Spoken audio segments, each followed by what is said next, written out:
chat, gamers, Counter-Strikers, skin enthusiasts, prospective skin enthusiasts, skin regretters, Valorante sympathizers. Hello. Greetings. It is I. How you guys doing today? How you guys doing? More specifically, chat, how are y'all doing? Those of you with sizable inventories. How you guys doing? How you guys doing? You guys faring okay today? What's up, Mad BOV? Your skin regretter? I'm genuinely deeply sorry to hear that, my dude. I'm very, so there's a lot of those these days. Yo, what's up, Swirling? What's up, Owen? Jabrizzy? The boy? How you doing, buddy? Dimitri's zero punctuality? Look, buddy, I got stuff to set up before the stream, all right? 5 minutes late. Fucking chill.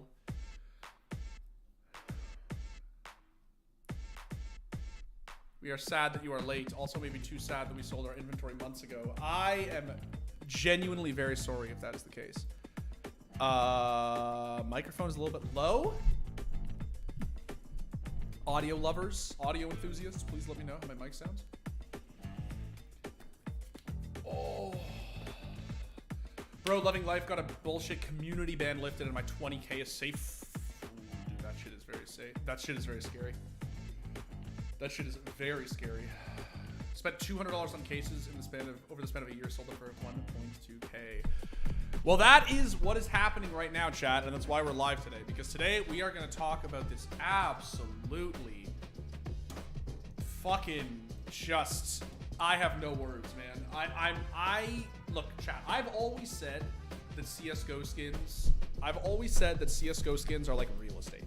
Buy them and just sit on them. They'll just go up. They might, they'll dip a little bit, and they'll go up a little bit, and they'll dip a little bit, and they'll go up a little more. And over time, they will just go up. They always do. But chat, this, I have no fucking words to describe this.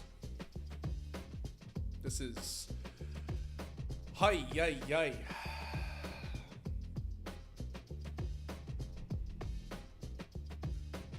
Real estate had a run like this in 2020. Well, the thing is that like, this is a run. Don't get me wrong. Like, this is for sure a bubble. But like, it's the artificiality, or rather the lack thereof, of this bubble that makes it sort of interesting. So, like a cut G, thanks, brother. Bought all the skins I owned in 2014 for $100. They're all now worth $1,000. Honestly, that's a pretty modest number too, to be honest, small fry. Real estate didn't have an update called Real Estate 2.0. Fact, Seiko. Sold my golden coil like a month ago for 70 euros, and now it's up to like 120. Jesus. Oh no, Zach. A blue gem flip knife. Playside. Oh no, and skins first. Came out and sold for $5. Oh, I'm so sorry to hear that, bro. CS:GO skins are dog shit. Chad, I found the Valorant player. Or rather, they're SOG shit. Excuse me. What's up, Dimitri? Hugs from Brazil. What's up, Pedro? Will mobile esports take over esports? What is your opinion, says Lunatic. You know what's really funny, Lunatic?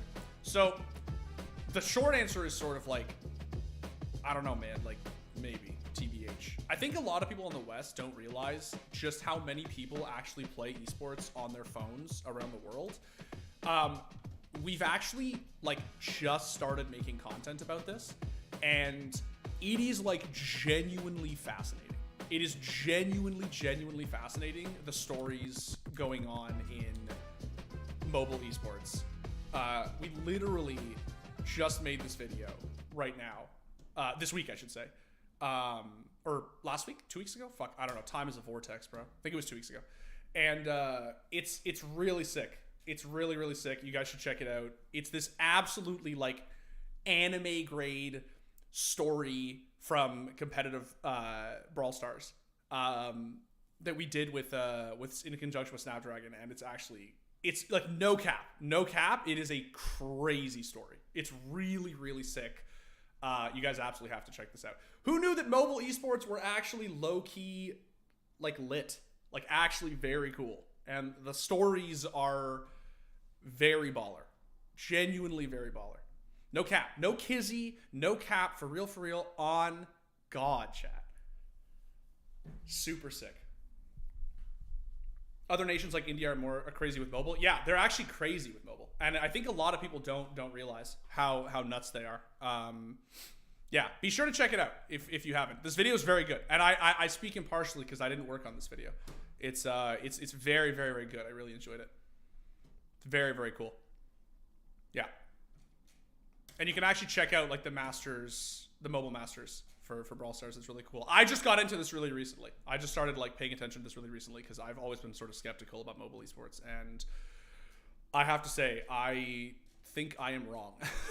I think that I am wrong. So anyway, chat. It's funny you asked that, Lunatic, because I was literally just fucking watching this. I could not play standing. That's actually a good point. I don't know if I could play esports standing. I'd probably have to sit and hold my phone. Dead ass.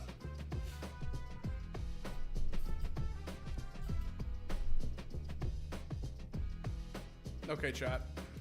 So, what we're going to talk about today is the absolutely just ludicrous state of the skin market. So, for those who don't know, skins have obviously been stonked since CS2 was announced. They were stonking prior to CS2 being announced, which is actually very important to note, right? So for the last, basically what we're gonna do is we're gonna talk about how we got here, what could happen, and the question that everyone is asking me all the fucking time, which I don't know why you're asking me, like honestly, is should you sell? Is it time to cash out at least some of your inventory? Not to say all of it, but like some it just to secure profit, right? So, how do we get here? I'm not gonna do the history of CSGO skins. What I will say is that basically in 2021, there was a very big dip in the skin market, right? And we made content about this actually when it happened. There was basically a bunch of sort of just like manufactured investing that was happening in CSGO back like 2 years ago. And what happened is it caused a lot of manufactured inflation, right? So there was a lot of investment groups in China that were like hoarding skins, right? And then basically selling, like hoarding them up so that the price would go up and then just basically unloading them, right? And what happened is they created a ton of artificial restriction in the market, right? So like you wanted to buy a fire serpent, but just magically for some reason all the fire serpents were fucking gone, or like a huge portion of them were gone. So the people who held the majority of those inventories would basically just set the prices. So they would set the prices on buff, and the prices would just basically be set really high, and then it would go up and up and up and up. And what happened is that then they sold all of these skins basically, and the market just crashed. Pretty much. It just crashed. Like, not to say it crashed in an, non-recoverable state, but it basically just got to a point, right, where it was like actually fucking, you could get bargain bin prices on skins, more or less. And so the reason that's important is because the last time this happened with CSGO cosmetics, I remember it very distinctly. The last time it happened in 2021, it was very obvious that the inflation was artificial. So, like, I remember Jesus made a video about this. You can watch it. I distinctly remember, just so we can find it.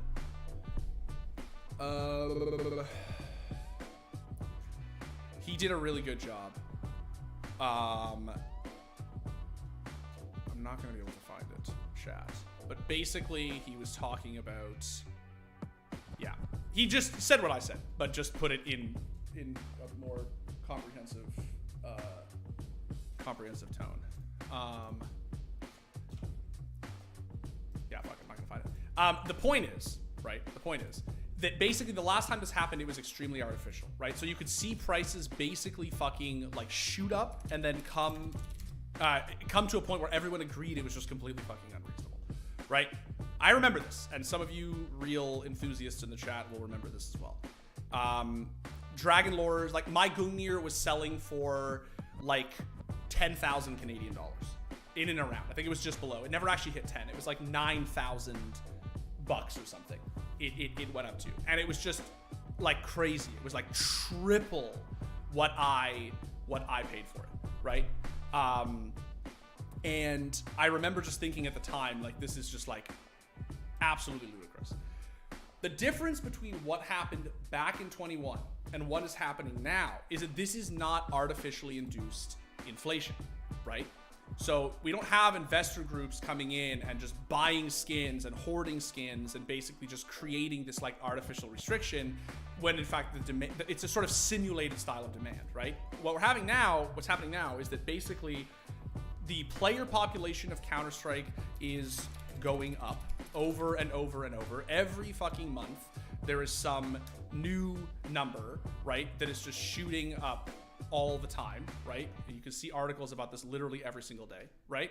This is, mind you, chat, like a lot of this is even prior to CS2, right? So numbers are shooting up month after month after month, right? So more people are getting into CSGO. And the problem is that when it comes to like mid to high tier skins, like if you're looking like at a skin like the Dragon Lore, right?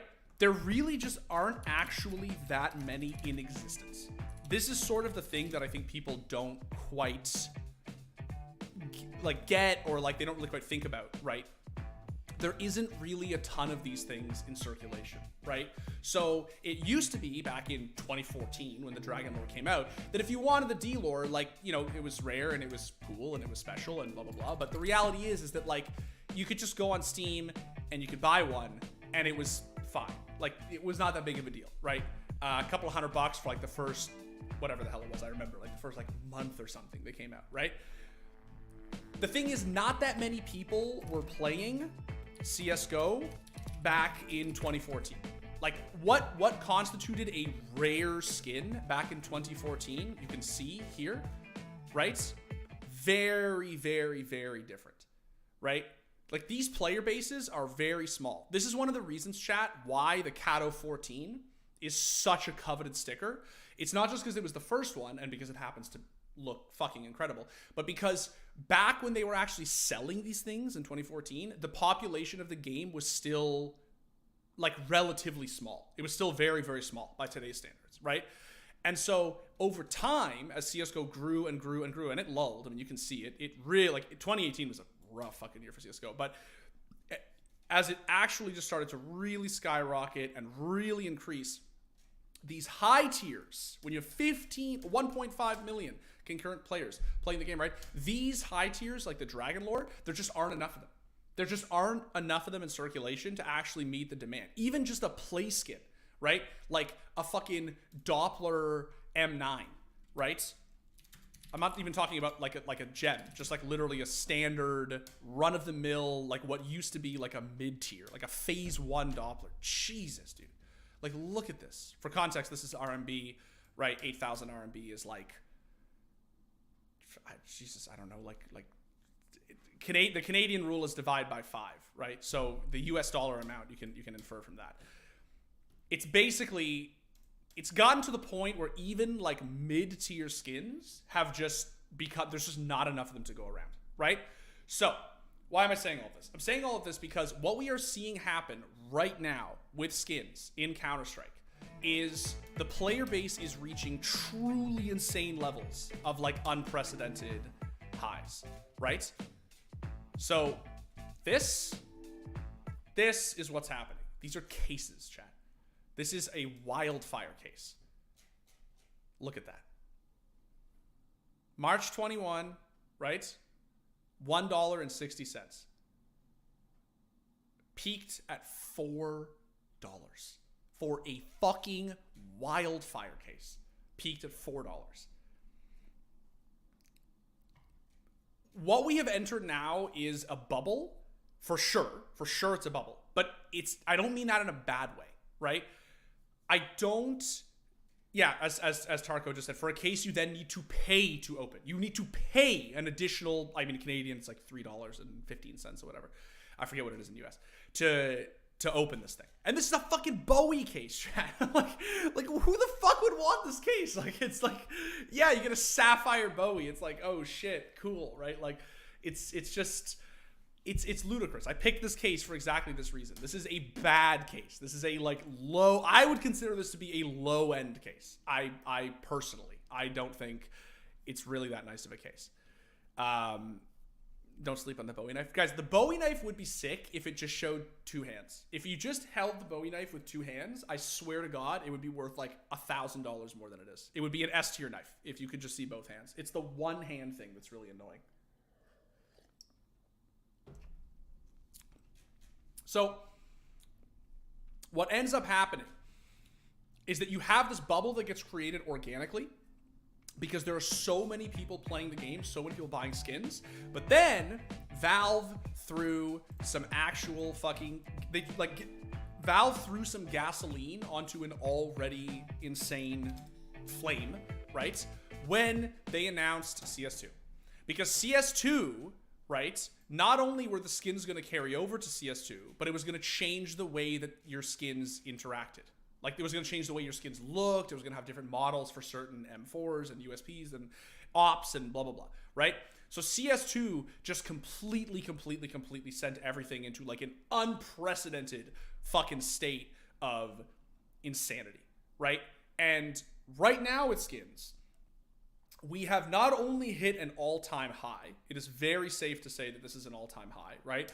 I do not think that I have ever seen, so I'll take my own inventory as an example, right? Gungnir's right now, field-tested Gungnir starting at 66,000 RMB.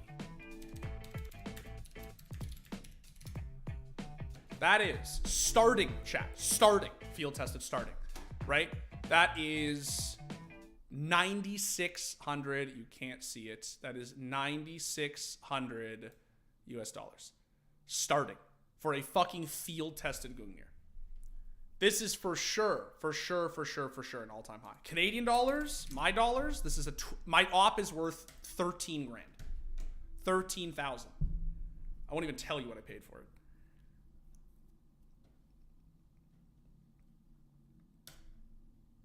So not only are we at an all-time high, but we are at an all-time high that basically looks like it's going to keep going up from here. And this actually, chat, is where things start to get a little bit scary. Because I was talking with Zippel earlier this week, for those of you who watched the stream. We had him on Unmuted, right? On Tuesday, right? Tuesday? I don't know. Time is a fucking vortex. Anyway, basically, as Gio in the chat just asked, when should I sell everything?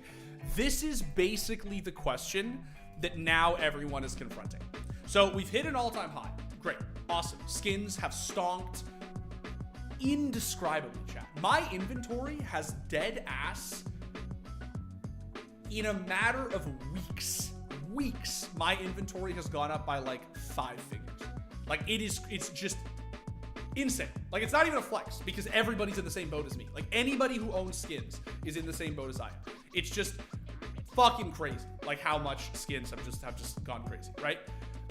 The question is, do we sell or do we hold? The problem is that right now, because people are sort of chasing this Source 2 high, we know that Source 2 is not going to come out, or CS2, I keep saying Source 2.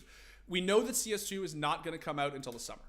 And so until the summer, you're basically going to have people like Montana Black and Summit 1G, right, and the regular usual suspects like Zippel and, right, like, Entrain, opening cases ad nauseum every day on stream. Because everybody is chasing Dopplers, right? Everybody wants these cool new CS2 knives that are going to look so fucking good in the game, and, right, like, everybody's just chasing this shit. And so because people are still hounding for skins, it's really starting to look as if this bubble is not going to burst anytime soon. I don't know what month it's going to release. Nobody does. But it does definitely feel like people should hold. A very good illustration of this is, I just happen to own this knife. Excuse me. A very good illustration of this is if you go to the lore, the M9 lore. M9 lore, man, this is fucking crazy, chat. This is actually crazy. This is a play skin. It's a very nice play skin, but it's a play skin. Like it's a good knife. It's a great knife. It's sort of a high tier for sure, but it's not even factory new, right? Mine's Minware, so I'm taking this as an example. A .12 is starting at 22,000 RMB, which for those who are not regularly using buff, I mean, this is something in the neighborhood of like 3.5 thousand US dollars. I don't know, something like that, right? So if you look at the price trend on this knife, this is only even just going back to like a month. I can't do 3 months, and I can do trade records, or rather, no, it's not gonna let me do it because I have to cash out my fucking thing. Yeah, it's really annoying. Anyway, point is, this knife has absolutely gone off the fucking deep end. Off the fucking deep end. Yeah, sorry, you're right. It says here the price.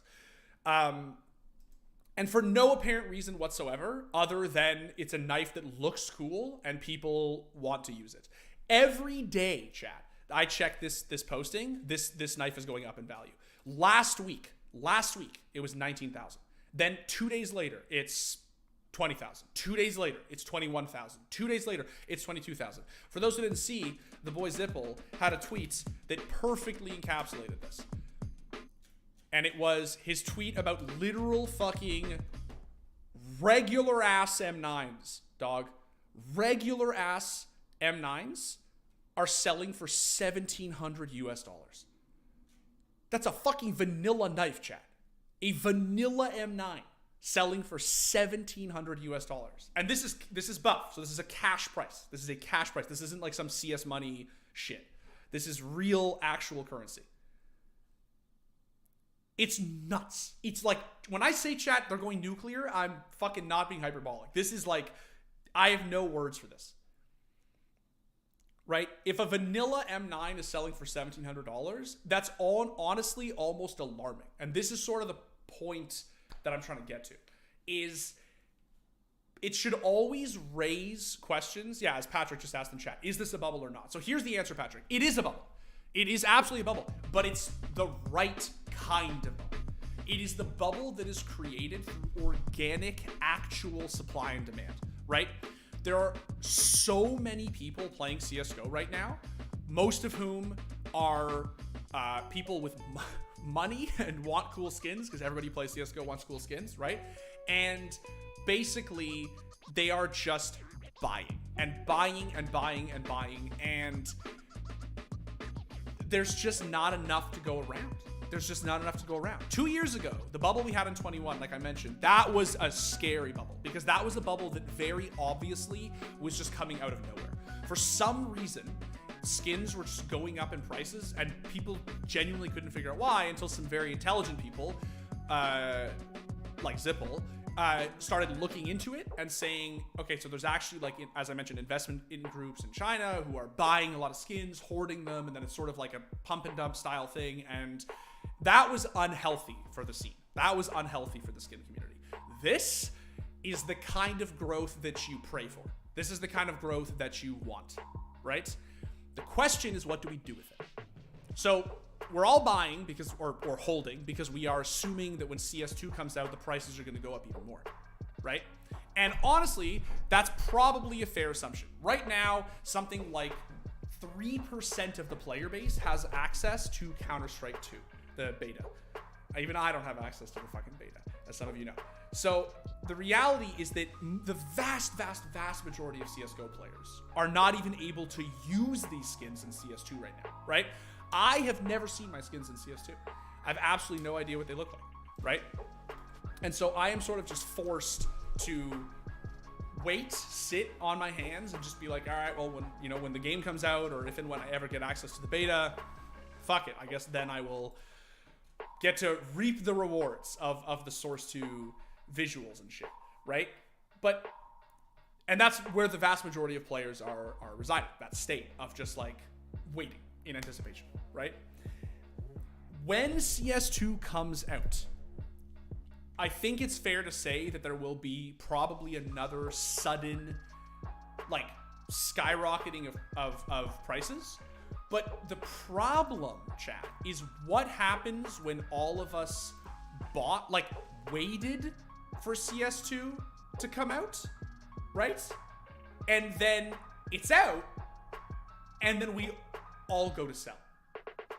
This is where things start to get a little bit scary, right? Because the prices are so crazy right now, and everyone is expecting to get a return on this investment, that it's like genuinely not obvious whether there could actually be I say bad, and I think bad is not an overstatement, a sort of bad crash after CS2 comes out, right? Yeah, like you look at the value, I'll just take my own inventory as an example, right? Like these values are, and I realize I'm like on the buff page, so all of these values are accurate. Like or not all of these values are accurate. I'm pretty sure this is like 1,000. This happens sometimes on buff for those who use buff. Like skeleton slaughter, the actual price is about 1,000 less. You can see, yeah. So 7,600 versus this like fucking 80. Yeah. Oh, actually, no, it's pretty. It's not that far. I thought it was, for some reason I thought it was 87. Yeah. So the valuations are a little bit overshot, obviously. Okay, holy shit. There's no way Welcome to the Jungle is selling for 10 fucking K right now. Hold on. This is no shot.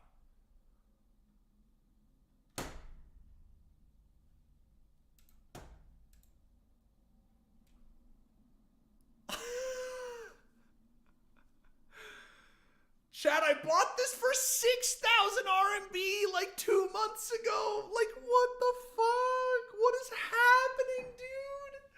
Holy shit. I didn't even know about this one. What the fuck, dude? This guy just found out he can eat for another whole year. Bro, I just found out I can, like... Fuck, dude. What the fuck? Holy shit. Okay, well, there you go, chat. You just got to see it live and in person. Live, you got to see the experience of me discovering that my M4 has doubled in price without even me realizing it has doubled in price. And this has happened in, drum roll please,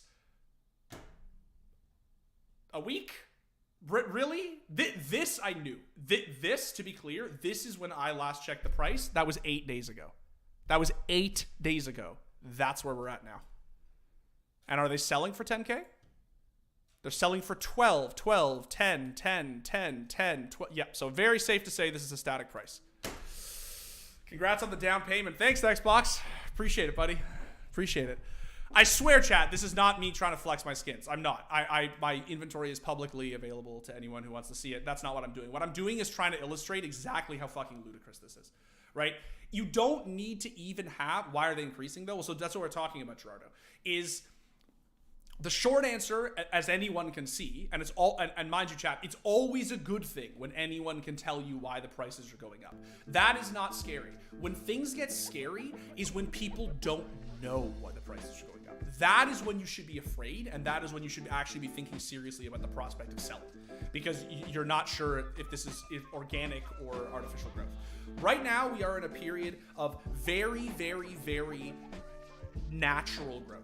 It's like I mentioned, the player base is very high. We have a sequel that's going to come out in like a month or 2 or 3 months, whatever, sometime this summer, and it's going to make all the skins look better, and it's going to make them look cooler, and we're going to get even more players coming and playing the game. And the problem is that, as Gio just said in chat, we feel safe until CS2 comes out. That I think is completely fair to say. I'm not a financial advisor. I'm not a skin expert.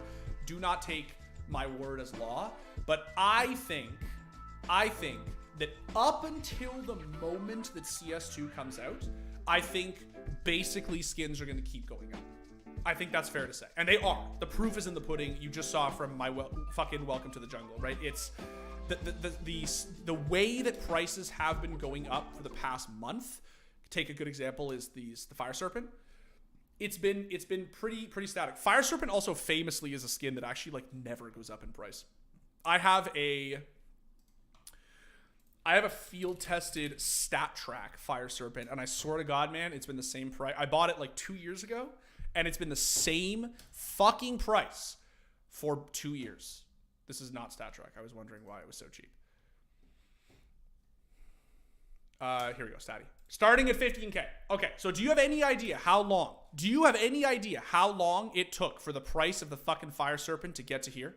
Do you have any idea how long it took? It was at this price, chat, for dead ass, like 2 years. 2.5 years. It was at this price.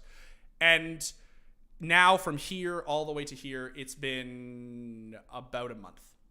About a month. And you'll see that here, it actually was pretty much the same. It was really here that it had its first real shot up. That was 9 days ago. And then it dipped back down again. And then in literally the span of 2 days, it has shot up by 3,000 fucking RMB. Yeah. So the growth is organic. And that's good. The problem is what happens when CS2 comes out, right? So when CS2 comes out, everyone is sort of waiting for that moment, for the moment to sell all of their skins. Like, at least that's like sort of like what the speculation is building towards. It's fair to say, right? It's building towards the launch of CS2. If CS2 comes out and everybody sells their fucking skins all at once, obviously what we're going to see is we're going to see the bursting of the bubble, right? That's just basic economics. So the prices are going to go down. Everyone's trying to sell. Nobody's trying to buy. And so everything's going to get driven down to that now, right? Now, and Hoff says exactly, so smart people will sell before. I think that that is a very reasonable take. I think that obviously that's a reasonable take. I think that there is so much profit that has been secured in the past, like, shit, man, even the past 3 weeks, never mind the past 3 months, right? That it's very fair to say that selling now is a good idea.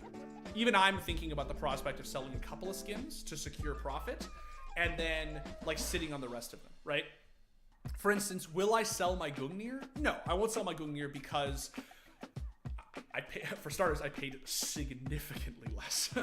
So like the price of the skin would need to like literally CS:GO, like CS would basically need to die for me to lose money on my Gungnir.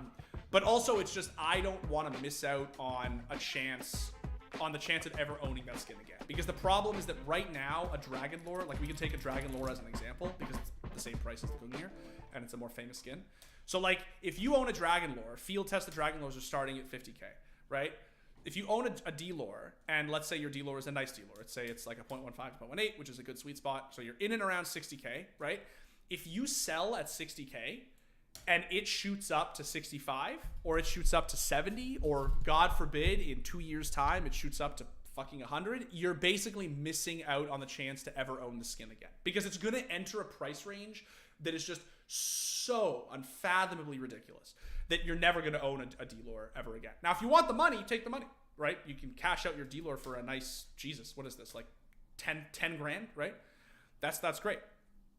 But if you want to own the skin in perpetuity, you sort of can't sell it. And that's sort of where I'm at with my Gungnir, right? But when you're talking about a skin like shit, I mean, the one I was showing earlier, right? This skin, I love this skin, but it's a play skin. I've owned 2 of them, maybe 3. I think I've actually owned 3 M9 Lores. And the one I currently own is the 3rd one I've owned. I love it. It's one of my favorite knives in the game, but I don't really have like a sort of emotional attachment to it, right? So like I could sell it, take my 20K, you know, maybe wait until these, because I have a statty version, maybe wait until it catches up a little bit to the actual non-statty version, sell it for, you know, 21K or something, take my profit and just fucking peace out, right? Sell my Welcome to the Jungle, take my profit, peace out, right?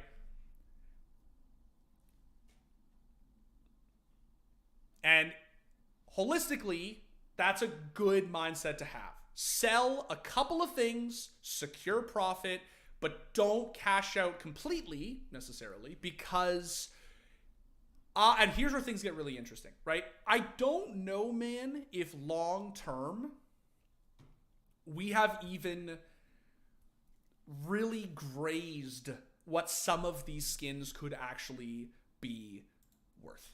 And this is sort of the thing, right? When you're talking about like cases, right? Like someone in chat just asked about cases. When you're talking about like buying 200 cases at $1.50 each and then selling them for $4, fuck yeah. Do that. Obviously, do that. That's great profit. That's a killer turnaround. The problem is that when you're talking about something like a D-lore, you're talking about a skin that very, very few of them are in existence, and the sky is sort of the limit. I mean, it's a souvenir factory new. Let's not take that as an example. Let's just take a regular ass fucking. I say regular ass factory new. A regular ass fucking factory Dragon Lore is $20,000 fucking dollars, man. It's so crazy.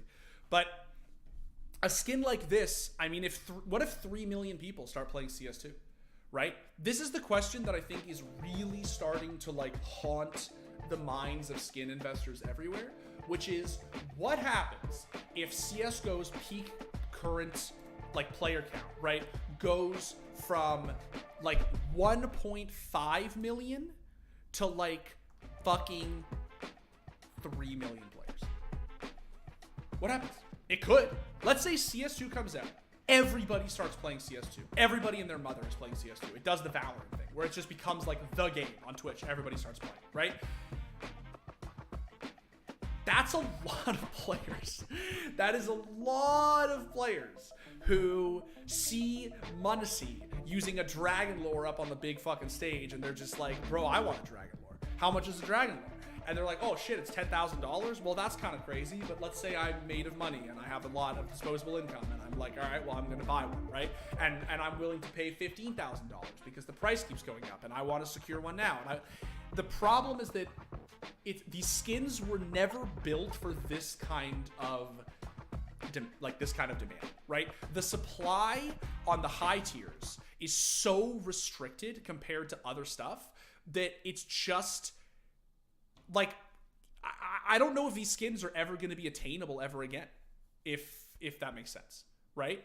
I don't know if like when and I'm taking myself as an example because I think it's just like whatever. I'm not trying to flex. I'm really not. I'm just trying to take this as when I bought this Gungnir, right? This op was rare. It was hard to find. It was unattainable, but like it was worth a fraction of what it's worth today, because there were just, CSGO hadn't really gone through its like massive fucking explosion yet. Like the crazy boom hadn't happened.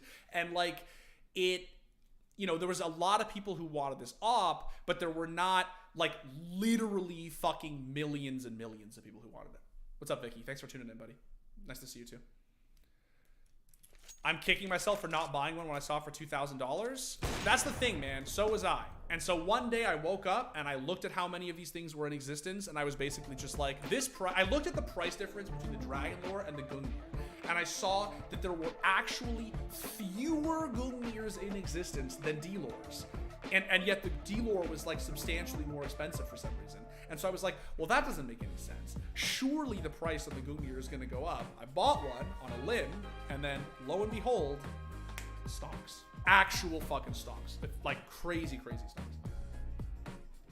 And what I'm saying is that when it comes to these types of skins, I just don't know if you actually want to sell. If you are the owner of like a Minware Dragon Lore, honestly, man, I know this is crazy. I know that this is an insane price. Like I know make no mistake. I get it. Like let's go to a high Minware. This is a shitload of money. That's a shitload of money. But it's also not, that's not how much this is worth. I was going to say this is wrong. This is worth a lot more than 10 grand USD. I think that a skin like this, I think that the ceiling could actually continue to go up pretty substantially. And I don't know if it's worth it to sell now, considering the long play on a skin like this could be even crazier.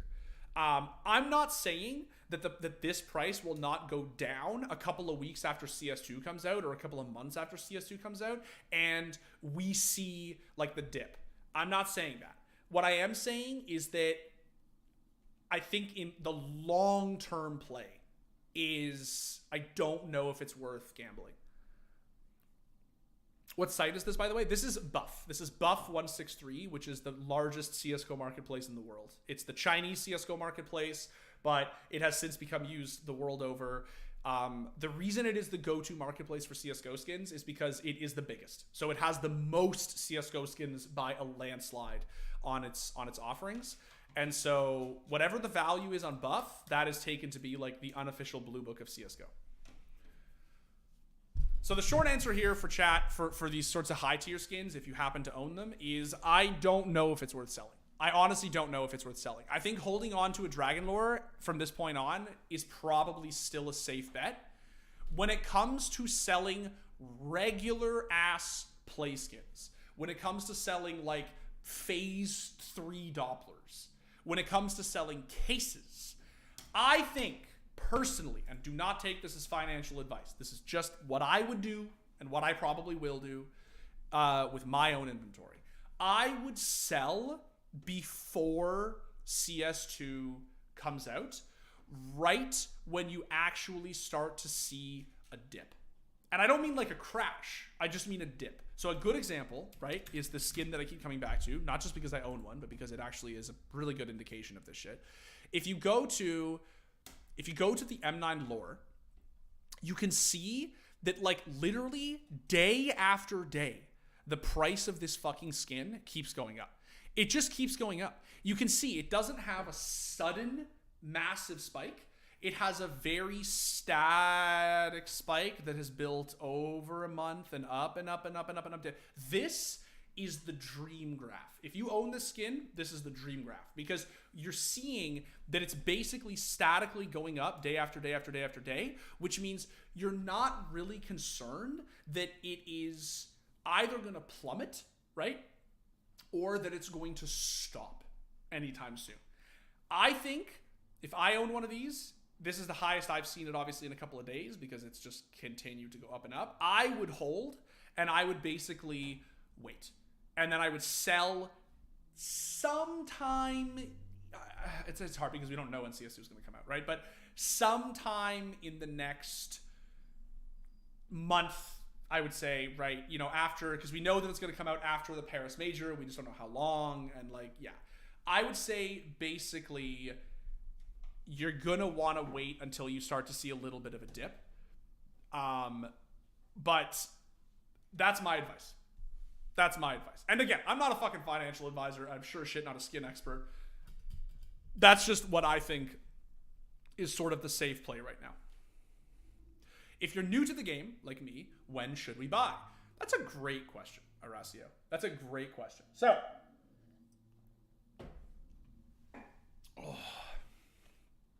we need more water for this one, Joe. Okay, so, actually a great question, because we're going to have a lot of new CSGO players. Or I should stop saying CSGO. We're going to have a lot of new CS players. That's the key part. You don't. Yeah, so, no. It's a good question, Horacio. If you are new to Counter-Strike, right? When should you buy? Well, here's the thing, right? Right now is probably, I would not say the worst. I think about midway through 2021 or like this time 2 years ago, I remember distinctly, it was like March, April 2021, I would say was probably the worst time to buy ever. Because the bubble was at what was then an all-time high, and it was a very artificial bubble that created a crash that took about a year and a half to recover from. So right now is maybe the second worst time in CSGO history to buy skins, because we are at an all-time high, Horacio. And so everything is so ridiculously expensive right now that it sort of doesn't really make sense to buy, because there is an amount of risk that you are taking on, right? Could the prices go up a little bit more? Yes, and I think they actually might. I think there's a real chance they could. The problem is that it does seem like the risk is a lot more substantiated that they will go down, right? So what do? Well, what you should probably do is you as a non-skin owner, brand new player, should probably wait until CS2 comes out. Wait for the crash, or at the very least, crash might be a little bit strong. Let's say wait for the dip, and then buy. Yeah, as someone in chat just said, probably when the initial player base that comes with CS2 crashes and they sell all their shit from opening cases and they sell them not knowing the actual value of their skins. I wouldn't say that happens back. I mean, that will happen a little bit, but it's more when the people who do know the value of the skins start unloading all of their skins right after CS2 comes out and prices start to go down. The problem is that I don't know if that's going to happen, Orazio, and because I can't tell the future, and if I could tell the future, I'd be much wealthier than I am right now. So the short answer is sort of probably wait until CS2 comes out, because then the hype will have subsided and the thing will be here. For better or for worse, the thing will be here. But buying right now is probably too risky. It's probably too risky. Hey, Dimitri, what's up, Marlo?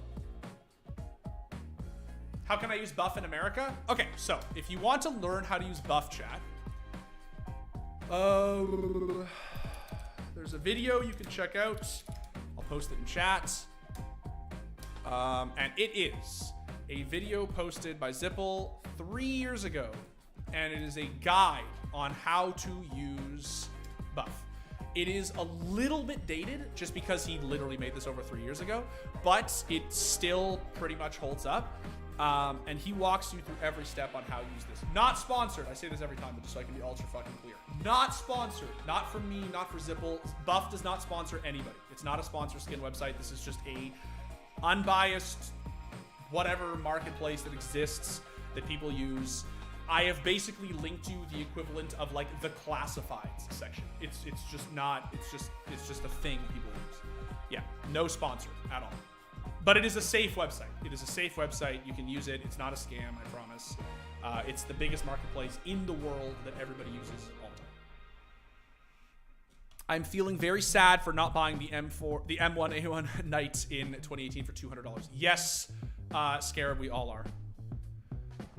I thought it wasn't possible to make a new account on Buff if you live in America. Maybe I'm wrong. I don't know. I made one in Canada, no problem. Mind you, I made it years and years and years ago, but I still made it, no problem, from North America. Yeah, about a year ago, I bought Shadow Daggers Sapphire for less than $300 and sold them for $400, and now it's at 1.6K and still rising. You want to hear something really fucking troll K that'll also make you feel a little bit better? I was on stream, my dude, literally the day that CS2 was announced. I was on stream, and I jokingly said on stream, hey man, I wonder if they're gonna fix the crosshair shit in on the Doppler, on the Shadow Daggers. And I was like, I should buy Sapphire Dopplers right now. And I opened up Buff live on stream. You can check the VOD. And I think it was like 1,400 RMB or some shit. I don't remember.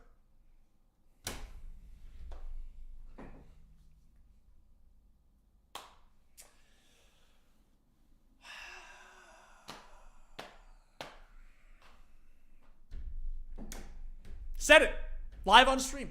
Check the VOD. I said it. I was like, haha, wouldn't it be funny if I bought Shadow Daggers live on stream? Because they're probably going to go up in value. And then I was like, nah, I'm not going to buy Shadow Daggers live on stream. Fuck that. That's a little bit too crazy for me. They're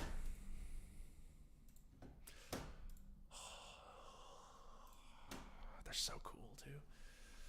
Anyway, all right. So back to the task at hand. Back to the task at hand. It's fair to say that basically we are at a very, very, very, very, very great, awesome, unprecedented stage for CSGO skins, especially if you are somebody who owns CSGO skins. It is definitely a seller's market, chat. It is 100% a seller's market, undeniably. And if you own skins from fucking 2016 that are, you know, absolutely killing it and have kept their value, and in fact, they probably have gone up 4, 5, 6 times, I would say probably you should sell them relatively soon if you are looking to make some profit. Because I do think that there's a real chance that when CS2 comes out, there's going to be this massive, like, impulse to sell, and I think that it will take a little bit of time. Like, I think right when CS2 comes out, obviously we're going to see a little bit of a bump because everybody's playing the game, the hype is at an all-time high, people are buying skins. The problem is that once a little bit of time passes, it is going to, it's like, all the people who hoarded and all the people who held and all, right, are going to be expecting a return on their investment. And it's not obvious that everyone's going to get that return on their investment, right? So if you don't want to take the chance, I would say sell at some point in the next month. What's up, Floofies? I casted your game on Monday. Oh man, I should go watch that. That was a fun game. That was the ancient game, right? Right? Yeah, that was the ancient game. That was a good game, actually. Thank God you didn't cast my game yesterday, bro. I fucking had a stinker of a game yesterday. I played the worst game. Only part of it, I missed the first 5 rounds. I'm pretty sure we lost the dead ass Floofies. We lost the first 5 rounds, called a timeout, got really pissed, and then literally won. Like, we finished the half up 9-6. Yeah, we actually got pissed. We were just like, we were like, no offense to the other team, but I was just like, we're losing to shitters, guys. Like, this is ridiculous. Like, we're fucking, like, this is insane that we're losing to these kids. And we won like 8 in a row or some shit on T-side. But yesterday was rough, man. I don't know what it was. I didn't get a lot of sleep the night before, and I was really just and I literally was like, just a stinker from me yesterday. Worst game of like 3 seasons. Disrupts were saying the other team was really rude. Yeah, they were. They were saying they were trying to do some forfeit win shit in all chat that was like really toxic, actually. And it wasn't even toxic in a cute way. It was just like actually toxic. So we got really pissed, and yeah. Anyway, do you only stream here or stream anywhere else? I only stream here. I have a Twitch channel. I just never use it. Yeah, that's it, Fluffy. That's what happened. It was really, really fucking. So we just decided to shit kick them. But anyway, and we did. Yo, Dimitri, you made me buy Shadow Daggers, and now it's stonking. Thank you, man. Well, look at that, chat. Somebody benefited from the Shadow Daggers hype. Very happy to hear that, Cesario. Yeah, I should have bought them, dude. I should have bought those Sapphires on stream. I could have been reveling in my fucking stonks. But honestly, chat, I cannot complain. I seriously can't complain. Like, my inventory has gone genuinely fucking nuclear over the last, like, just the last, like, 3 weeks. It's, like, actually crazy. Like, my inventory has, like, it is, fuck, dude. It's so fucking crazy. So fucking crazy. Yeah, I should sell some of this shit, to be honest.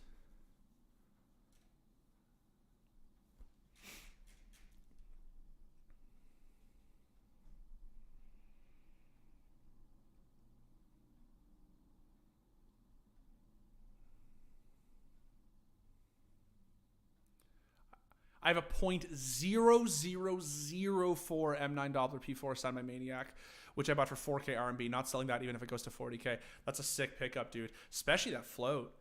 That's really nice, man. Shit. I won't sell that if it goes to 40. I mean, fuck it. For 4K? Fuck it. Yeah, right? Fuck it. There's certain skins, man, that you buy that you pay so little for that you're just like, look, man, even if I never make money on this thing, I don't care. You know what I mean? Like, I don't give a shit. Like, it's just so nice that I'll just keep it forever. Like, I don't fucking care. I hate the way the lore looks in CS2. Well, so here's the thing, brother, is that I heard people say this. I heard people say that that CS2 was very unkind to the lore, and I was, like, a little nervous because I own fucking 2 of them now. I used to own 3 of them. Oh, inventories are down on Steam, eh? Never mind. I own 2 of them, and I was a little nervous the price was gonna get fucked, and then I just noticed that literally the price has just been stonking so crazy, man. The price has just gone up and up and up.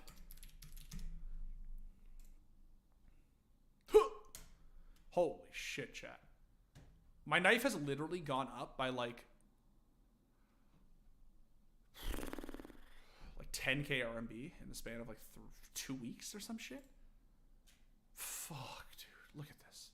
That was a month ago. This was when CS2 was announced, basically, right? Like right around here. Wasn't it this week? This week of the, right? Last week of March or whatever? Jesus. It's so fucked. I unboxed my Ruby Dagger, so thankfully I didn't have to invest in the hype. That's a sick pull, Stormleaves. I'm pretty boss with my $40 inventory. Well, here's the thing, Glenn. Your $40 inventory is probably going to be worth $80 in like 2 weeks, my dude. So, hey, that's a 2 times return on investment. That's still pretty based. My knife is up 170%. Yeah, that's kind of the shit we're dealing with, my friend. This is really like, this is the shit. The biggest stonk for me, chat, my biggest flex for this one, honestly, like a lot of my skins have stonked, but actually the craziest one is if I go, so there's two that are fucking crazy. One I actually want to talk about because it has to do with luck, but I've talked about it on the stream before. But the first one was this M9, or sorry, this regular Bayo. I bought it from TDM Jesus, actually. I didn't even realize I bought it from him. This Black Pearl bayonet I picked up for 9K in the end of November, the very, very end of November. But the craziest one, my dude, the craziest one is this. I picked up this Bayo at the end of 2021 for 7,800 won. 7,800 won. I bought it as a play skin, chat. I just wanted to use it. Fucking look at this. Fucking look at this. And mine's up here too. Mine's a 0.7, 0.8. Like 0.07, that is. Look at this. Crazy, chat. I'm only flexing this because I don't know how it happened. I'm only flexing it because I just have no idea. I bought it for 8K RMB, 7,900 RMB, and it's currently selling for 20K. I have no fucking idea why it happened. This is true stonks. This is actual stonks. I no words. Like, the Gungnir I get because it's a very limited skin. There's really just not a lot in circulation. And so the price is obviously going to go crazy. My Gungnir right now is selling for this much. Mine's a 0.22. Selling for 70K. Yeah, cases are absolutely ludicrous. They're absolutely insane, my dude. Like, they're absolutely crazy. Like, it's fucking genuinely nuts. I had it earlier up here. Yeah. I was showing the wildfire, but you can take any example of a case, chat. Like, any example of a case. Shadow case, the Phoenix. Oh my god, dude. They're like $5. Oh my god. Bruh. I mean, they were $280 before, mind you, but holy shit. Cases are going down. The reason they're going down, to be fair, Victor, is because when they went up, like when they shot up initially, it's because everybody was opening them like fucking crazy. And it was only natural that the case is $8? What the fuck? Okay, I did not know that. I thought they were still trading it like in and around like 5, 6. $8 fucking for a glove case. Bruh.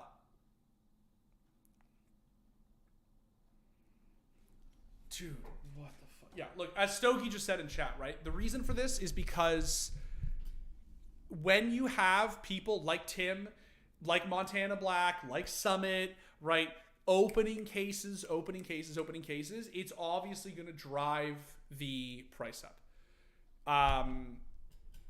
People are just trying to unbox skins because, one, CS2 is back and it's hype, and, you know, unboxing cases is fun, let's be honest. But also because there's actually a lot of skins that people just want to get, like, for cheap, if that makes sense, right? So, like, a really good example, chat, is Dopplers have gone fucking out of this world crazy because, and I don't just mean like gems and shit, I mean like regular ass Dopplers, because they look so good in Source 2, right? So like if you go to just like a Kara Doppler, right, they're starting at 9,400, and this is for a fucking P3. This knife is hideous. No offense to anybody who owns one of these, but like, let's be honest, right? Let's be honest. What the fuck is this? Like, this just but if you see it in CS2, it looks super fucking good. It looks really cool, right? This was the thing I was going to talk about earlier with my my regular Bayo, my Black Pearl. Black Pearls, I talked about this on stream last week. Black Pearls went absolutely nuke because they look so much better in Source 2. Oh my god, it's an M9. Holy shit, I almost had a fucking heart attack, chat. I almost had a fucking heart attack. I was like, I'm going to sell this right now on stream. Holy shit. Okay, Bayo Doppler, not M9. All right, Jesus. There. 25K. I bought mine for 9. I bought mine for 9 fucking K in November, and it's 25. Insane. And you can see they're actually selling. They're actually selling 24. I don't know why this one sold for 60. This is crazy. But 30, 30, right? And then they were 15 before, and they shot up by like another 10.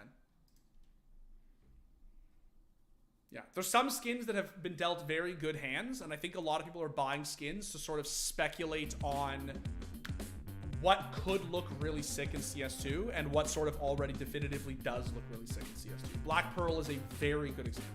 Very good example. People say that lures don't look great in CS2. Obviously, I don't have CS2, so I cannot attest.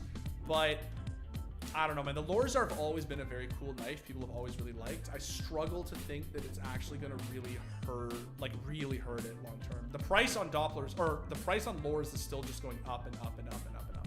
So I don't know, man. A lot of people are saying they don't look good, but the price certainly does not reflect that.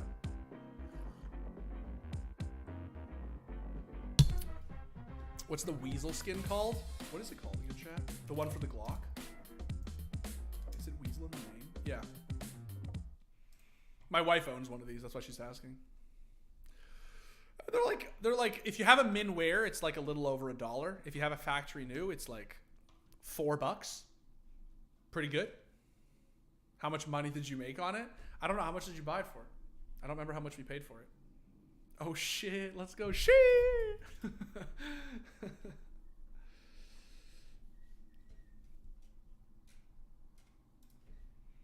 Marble Fades look sick. Well, I wouldn't know, unfortunately, both because I don't own a Marble Fade and both because I don't have CS2. They need to fix blue gems.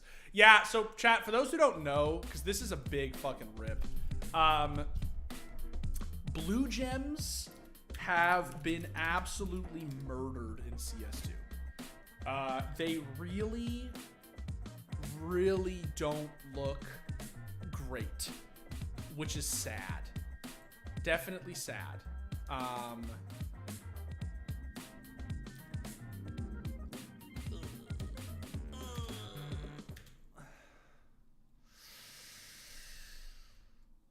Oh man. Rip all the blue gem owners out there. It just like, I don't even know what it looks like. It looks like what are those things called? Those what are they called? You get them from vending machines, those fucking candies. What are they called, chat? You know what I'm talking about?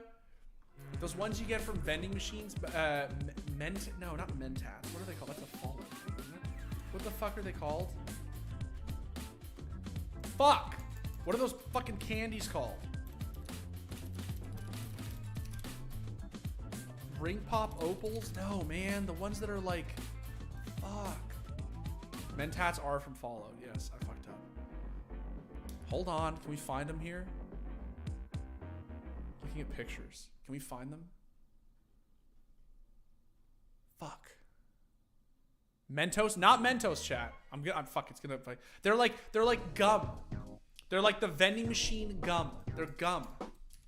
But they're hard. They're hard, and you chew them, and then they break it. And I don't mean gumballs. Like, I don't mean gumballs. I mean, like...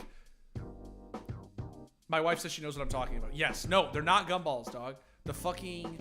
Oh, that's gonna kill me now. I gotta figure it out now. Jawbreakers, chiclets. No, not jawbreakers. Jawbreakers are not gum, bro. You just fucking lick jawbreakers. What are they called? Bro, I'm not crazy. They are like these little discs, and they're like multicolored, and then you chew them, and they turn into fucking, okay, vending machine, multicolored disc gum. Let's type it in. Fuck. Spree? What's Spree? Like the gum that looks like rocks. Yes, that's the one. That's the one, Crimlack. Spree. What is Spree, bro? Spree gum? Is Spree a thing? Yeah, you say Spree, that's a thing. What is it though? Chewy Spree. No, they're not. I don't think they are that. Wait, did I see them? No, I didn't see them.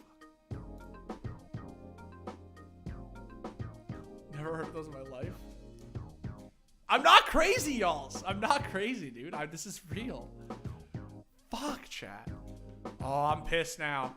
Oh, this is gonna eat at me all day. This is really gonna upset me. Galaxy? Let's see. I don't know, man.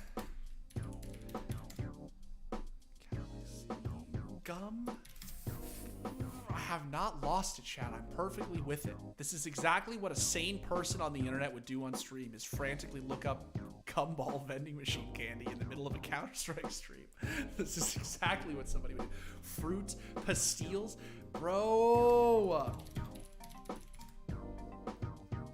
my god.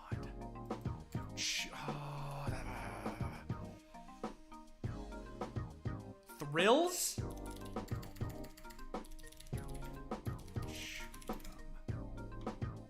No, but close. Close. Close. You have to find it, I'm gonna be angry. Bro, I have to find it, I'm gonna be angry. All those Inferno retakes and overpass pugs finally got to him. I'm losing it, man. Bro, I'm not crazy. This is a thing. You fucking... They're like little discs, bro. They're like little fucking... whatever. I'm so mad. I'm just so pissed. Because all of this was in service of trying to figure out what... Is this a Maple Leaf people thing? Maybe. I don't know, man. Maybe they only have this shit in Canada. But, like, I'm telling you. Chewing gum discs. Fuck. No, it's giving me, like, the stupid roly-polies one. Oh, well, you know what, Chad? I'm mad now.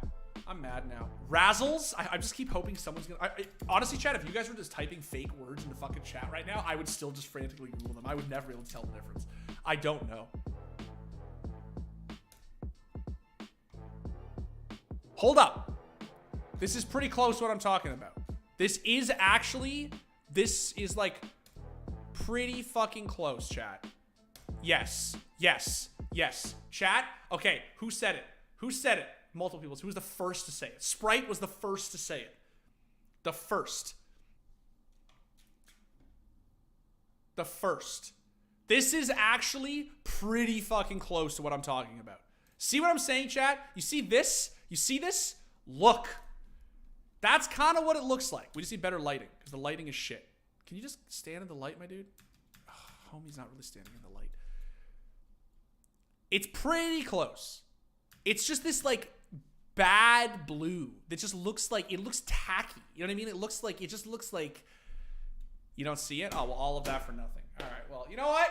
Fuck it, all right? I'm out here doing my best, okay? I'm trying to fucking, because it's not the right color, reaching. Fuck you, fatal shots. I don't really see the comparison, fuck. Out here doing my best, chat, and you guys are just fucking dogging on me. Look, we all agree it looks like shit. Okay? That's the point. The point, chat, is that blue gems look like shit in CS2. All right? We can all agree. That's what matters. Oh, my wife knows what I'm talking about. At least she has my back. She has my back. No, it looks great. No, man. It looks like shit. Everybody agrees it looks like shit. And I love blue gems. Like, blue gems are awesome, but they look like garbage in CS2, man. They gotta fix them. Dimitri, when pug? You want a pug, Trace? She has to have your back? Yeah, when I'm losing my mind openly on stream, she has to have my back. I don't know if I missed it, but when should you sell skins? When do you think it drops back to normal? I mean, honestly, Welty, Welt is epic. It is a complicated question, but I think that basically the short answer is soon before the release of CS2. Maybe right after CS2 comes out, but I do think that's a little bit riskier, if I'm being honest. Why? Not because you won't make as much, but because it will be harder to sell. Excuse me. This is something you have to take into account, chat, which is it's always better to be selling when you are, like, it's always better to be selling when people are buying, right? Versus when people are selling. I know that sounds really five-head, but like when CS2 comes out, everyone is going to be like, okay, now's the time for the mad profit. Now is the thing we've been waiting for. Let's sell, let's sell, let's sell. It's going to be harder to sell in that market than right now. Right now, people are trying to hoard skins. And so it's an easier time to guarantee you're going to make some profit. Fuck it, yes!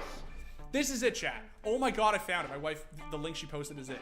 This is it, but the blue, you gotta find the blue one. But this is it. This is it. Wheelies. This is what I was talking about. But there are blue ones that exist. And this is what the fucking shitty knife looks like. It looks like this tepid, awful, melted blue. This is the one, bro. But there, I promise though, chat, there are blue ones. You just have to find the blue ones. They do exist. You can even see a little bit there. Yeah, that's hamster food. Yeah, honestly, they weren't very good. I'm gonna be honest, chat. I never said they were good.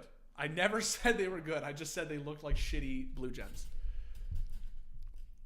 Those look gross, but do they slap? They're not great. They're not great. But they were like designed. Yeah, they do not slap. I would say that they are acceptable forms of like vending machine chewing gum. When you're like 9 years old. Blue gems almost look matte. Was it always like that, or is that the result of CS2? That is the result of CS2. That is this right here, chat. This is the result of CS2. Can you just step in the light, my dude?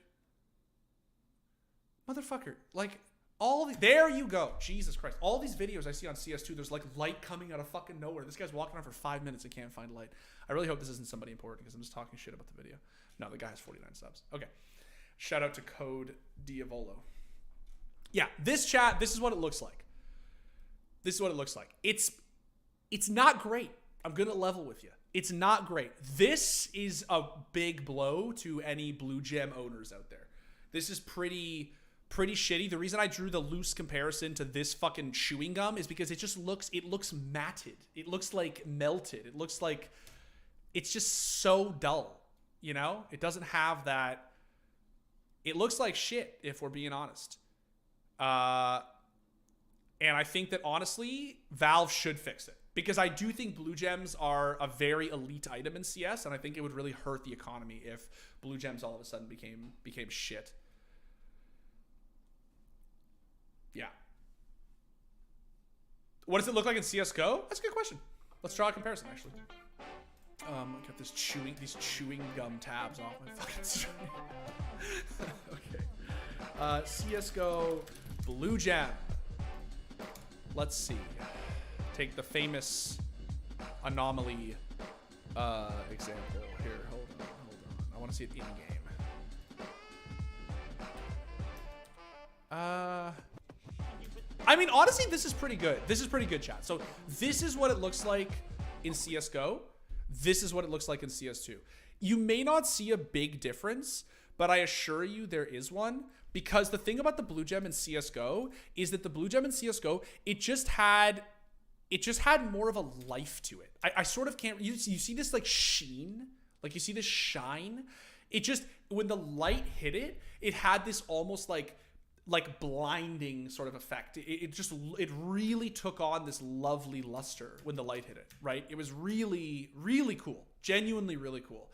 And like, it looks more like metal. Yeah, exactly, Glenn. And here it just looks like, it looks like plastic. It looks, I don't know. It just looks like shit, dude, is what it looks like. It looks bad. It doesn't have that beautiful, like, especially in the light, you know, when he really lets it hit the light, like, yeah, see, like you can see it there. When it takes the light, it's honestly just the way it changes when you move from place to place, right? Like, it just looks really good. It looked really good. Let's go to the lore collections. All right, we can try out lore. I also own 2 of them, so I would actually like to see. So CSGO lore, I'm sure it's gonna give me a shitload of dragon lore shit. Holy shit, I just typed in CSGO lore into YouTube chat. I didn't even realize that there's all of these fucking videos, like from 3 Clicks and Jesus, about the lore of CSGO. What the fuck? Fuck, I don't even want to fuck with that shit, chat. I'm good. So, okay.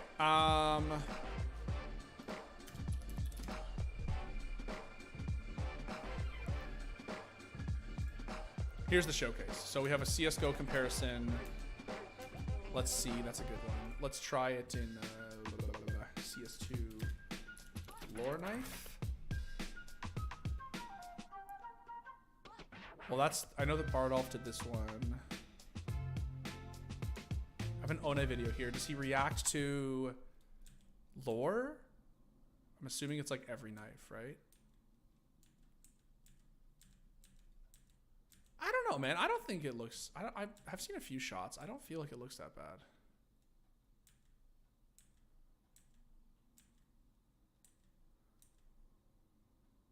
What the fuck is that? Is that Crimson Web? What the fuck? Is that Crimson Web, chat? What is this? I don't even know what this is. Is it Crimson Web? I just can't see the black webs on it. What the hell is that? I guess it is a Crimson. I'm lost, but sure. Crimson Web needs fixed. Okay, I'm assuming it's what it is. Looks weird. That's skeleton or slaughter. Fade is so crazy, chat. Oh my god, the fade looks so good. Holy shit, the fade looks so good. Oh, dude. Oh, Jesus. Dude. That's Rust Coat. That's Damascus still just looks like shit. It arguably looks worse than CS2. That's Tiger Tooth. Tiger Tooth looks really nice. Marble Fade. Dopplers. Okay, should I just like fucking see? Oh, chat, here's what we're really here for. That's phase 3. I always forget. That's nice. I think the Black Pearl is next. No, that's phase 2. That's Ruby. The Ruby is just out of this fucking world. Absolutely out of this world, my dude. So nice. Jesus Christ. I think that honestly the fade or the Ruby looks even nicer than the Sapphire, if I'm being honest. I used to own a Sapphire Huntsman.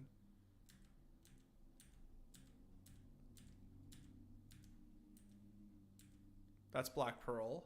Black Pearl looks amazing. Absolutely amazing. Can't wait to try mine. Oh, freehand looks nice. That's nice, chat. Damn. That's clean. Shit. Oh, the Black Lamp. Ooh, Black Lamp looks dirty. That's a good looking knife. I've always liked Black Lamps, though. All right, give me the lore, brother. This is it. Here it is. Okay. So here's the thing, man. People keep saying lore doesn't look good. I don't really see it, if I'm being honest. I think it looks fine. I think it looks nice. I honestly think it looks nice.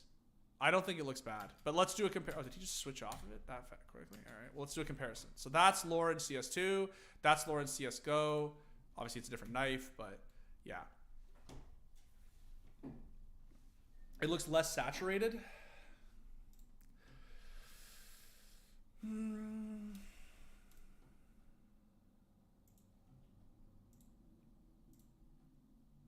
Different knives too. It's hard to say. This one is a little bit better, like resolution, obviously. In the video, I just mean. Lore looks better in CSGO, in my opinion. Yeah, I mean, people have said that. I don't think it's honestly crazy. I think that I don't know. It's hard to say. I haven't seen it in the client. Like, I haven't seen it in the game, so I can't really tell. Yeah, I don't know. All I'll say is that the price does not reflect, like, it does not reflect that. Like, if you check the prices, they're just going up and up and up and up and up. Lores have just stonked really hard. So, yeah. Anyway, it's crazy. It's crazy, my dude.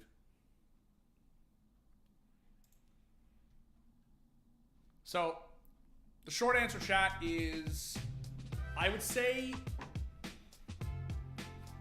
that selling prior to the release of CS2, like in the next month or so, is probably the safest bet. I'm not saying you shouldn't wait, and I'm not saying you can't wait. The problem is that I do think that after CS2 comes out, I think that there's going to be a lot of people who are trying to sell skins, and I think it's going to be harder to sell skins. Would you cash out all of your inventory before the bell pops? No, but that's because I don't want to cash out my entire inventory, no matter how much it's worth. I mean, look, I shouldn't say that. If my op magically becomes worth $100,000, obviously I'm going to sell it. I'm going to sell it for $100,000. But right now, I don't really want to cash out my inventory. I like my CS2 skins, or my CSGO skins, or I guess my CS2 skins. And I just don't really feel the need to actually cash out anything that I hold dear. Anything that I would sell would basically just be like, Jesus Christ, I just noticed that I'm LEM. Oh my God, bro, I gotta stop losing games. Holy fuck. I'm fucking LEM, chat. Jesus. Oh, it's still down, eh? Rip. Rip, CSGO still down. Unlucky, chat. Unlucky.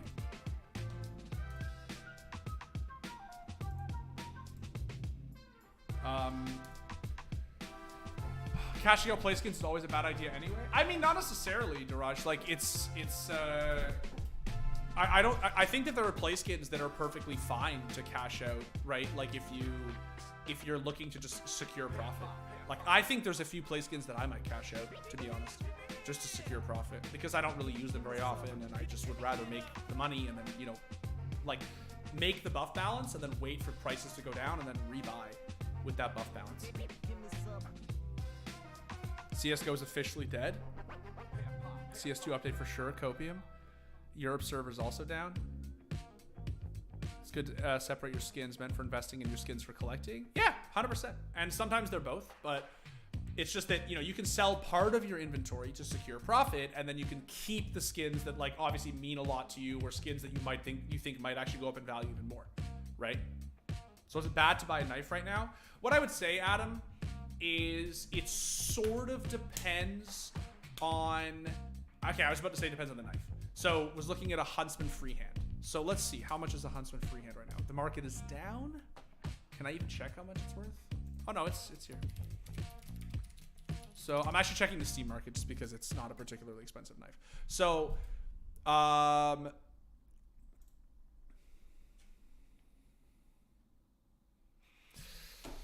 rough. Yeah, I was about to say, that's tough. It's doubled in price over the last month, my dude. That's tough. Yes, Adam, I would say it is a bad time. Check the freehand and CS2 that video you were just watching. It looks way better. I did, Adam. I literally made a comment right as we passed the freehand. I said it looks really good. It looks really clean. I honestly think it does. Unfortunately, this is rough, obviously, because like you could have literally bought this exact knife like a month ago for $180. Obviously, this is Canadian, but now it's selling for $320. It has literally doubled in price, and it's just a tough time to buy, because I'm not saying it's not going to go up anymore. It could very well go up more, but it's just tough because, yeah, right? Like, all skins are just so expensive right now that it's just so hard to, like, yeah, I know, Adam. I'm sorry, buddy.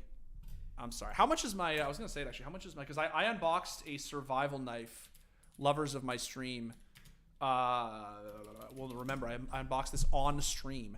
Holy shit. $541. I know it's Steam market, but still, Christ on a cupcake. Yeah, bro, when I unboxed this thing, it was worth like $200-300. It's worth $550. What do you mean? What do you mean? What do you mean? Why? Chat, I mean, should we just put this fucker up for sale right now? Like, if you're telling me that I can make 500 fucking Steam bucks with this knife that I paid $3 for, like, damn, bro. Sold every single one of my skins yesterday in order to finance my upcoming move. Kind of sad, but happy I got that much money. Yeah, I mean, that's the thing, Bouncy. Like, it's obviously a little bit sad because you part ways with all your skins. It's sad, but like, bro, stonks. The money is crazy good right now. Oh, I just realized I can't sell it, can I? Because the inventories are down. Fuck, bro. That's rough. Yeah, inventories are down. Check the price of the USPS kill confirmed to skyrocket it. All right, let's see. USP kill confirmed. How much are we talking? Fact new. Where's fact new?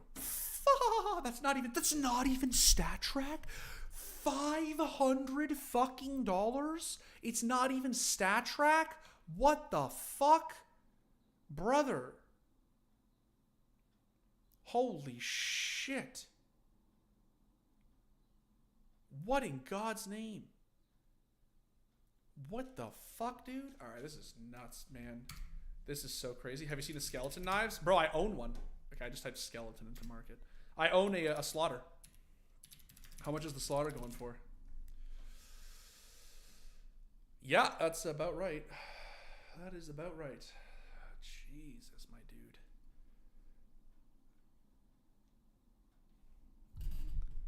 It's funny because the KC barely wears. It just gets darker. It's true, VOV. Just like my Bayonet Fade I sold for $600 is now like 2K. Oh, it's fucked, man. Anyone who sold knives like a year ago is just kicking themselves. Kicking themselves in the facha. It is so fucked how crazy it's gone up. It's just nuts, chat. Well, unfortunately, Steam is down. I was actually going to try to like run a pug or something, but it is down. So, or CSGO is down, I should say. So I can't play, but I don't know if you've been noticed, but this case has been skyrocketing, which is why everything is going up. Yeah, cases have been skyrocketing, Flame Reject. We were talking about this earlier. It's because all of these big streamers keep opening cases and cases and cases and cases, and so it's just taken a huge hit to the supply, right? So the price of cases has just gone up and up. I'll be holding on to my one Bravo case till CS3 comes out. Honestly, Timo, based. You should, dude. It's one of the reasons why I can't show it to you now, chat, because it is down. But it's one of the reasons, chat, why I'm never going to sell my Cato 14 Hollow Blue Lamp. Servers are back? Nice, okay. Because I'm never going to sell that gun. Because I want to wait until there are literally no Cato 14s left. Just all that's left are crafts. And then I'll sell. Then I will sell. What are pugs? Stormleafs. Pugs are just, it's a term that people use for pickup game. So it's just like a match, just to run like ranked or whatever. You say we pug. Run a pug. Opinion on Rocks Hollow. Rocks Hollows are clean. Oh, servers are not back for me, but I believe you guys that they will come back momentarily.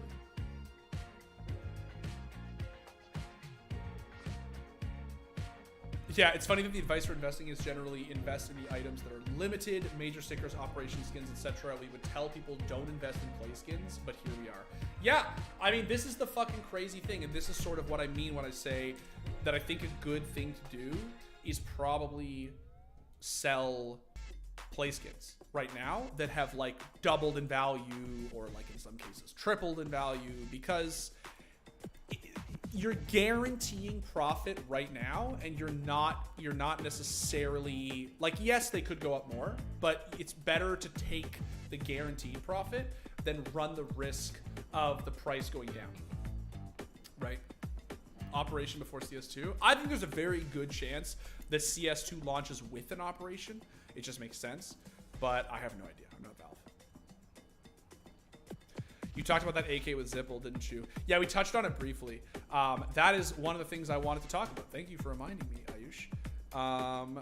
And since Steam is down, I can actually do it right now. Perfect. Perfect, perfect, perfect timing. So, I almost did that too. Perfect, perfect, perfect. So yes, chat. For those who are not aware, a couple of days ago, the second largest sale in CS history. This is the fucking 661 with the 4 Titan Hollows stat track. This was sold by, for those who don't know, this is Zipple's business partner. He is the co-founder of Skinbid. And I remember when this skin was bought. I think he bought it for like 150,000 or something. Maybe it was, yeah, I think it was 150,000 or something he bought it for. And the combined sale for this 661, this is called the Scar pattern for those who don't know. This is a blue gem with with the whole top, like I don't even know what the fucking term for this is. The top casing, whatever, is blue, and then you have a little bit of on the bottom of the mag. You have a little bit of blue as well. This is considered to sort of be like the god pattern for case hardened. For those who don't know, so this is the best case hardened AK pattern. It's called 661, and it's a StatTrak Minware, and it has 4 Titan hollows on it. This is a very, very, very god tier AK. You'd be very hard pressed to find any AK ever in existence that is more god tier than this one. And it was sold in conjunction with a 387, which is basically a fully fucking blue gemmed karambit. And it was sold for a combined total of over $500,000. Ladies and gentlemen, here we are. Here we are. This is where the skin market has taken us. A $500,000 combined sale for these 2 skins. It is pretty fucking crazy. It is pretty fucking crazy. Probably the only blue gem that will look decent in CS2. I have not seen what a 661 looks like in... Let me just see. Do we know yet, chat, what it looks like? 661 blue gem in CS2?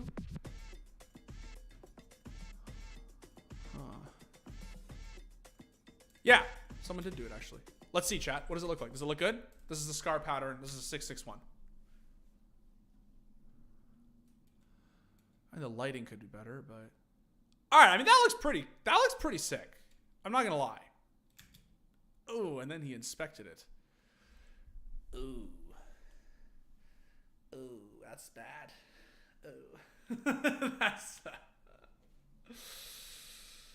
Ooh. That's not it, I would say. That is not it. Now, here's what I'll say, chat, and this is important. Here's what I'll say. Keep in mind, the game is literally in beta. And it is in the first beta, like early beta. So like a limited beta, right? So just to be clear, it is very possible that Valve could actually come in with new textures, fixed case hardens. It's by no means is that like out of the equation. It's totally possible that they just come in and fix it, right? Yeah. So... maybe that's copium. I don't think so, though. And, you know, are you talking about the same Valve? Look, man. 2 things to that point. 1, case hardens are... it took a new game for them to fix Shadow Dagger screen shake. All right. I mean, fuck, Adam. You guys got a point, actually.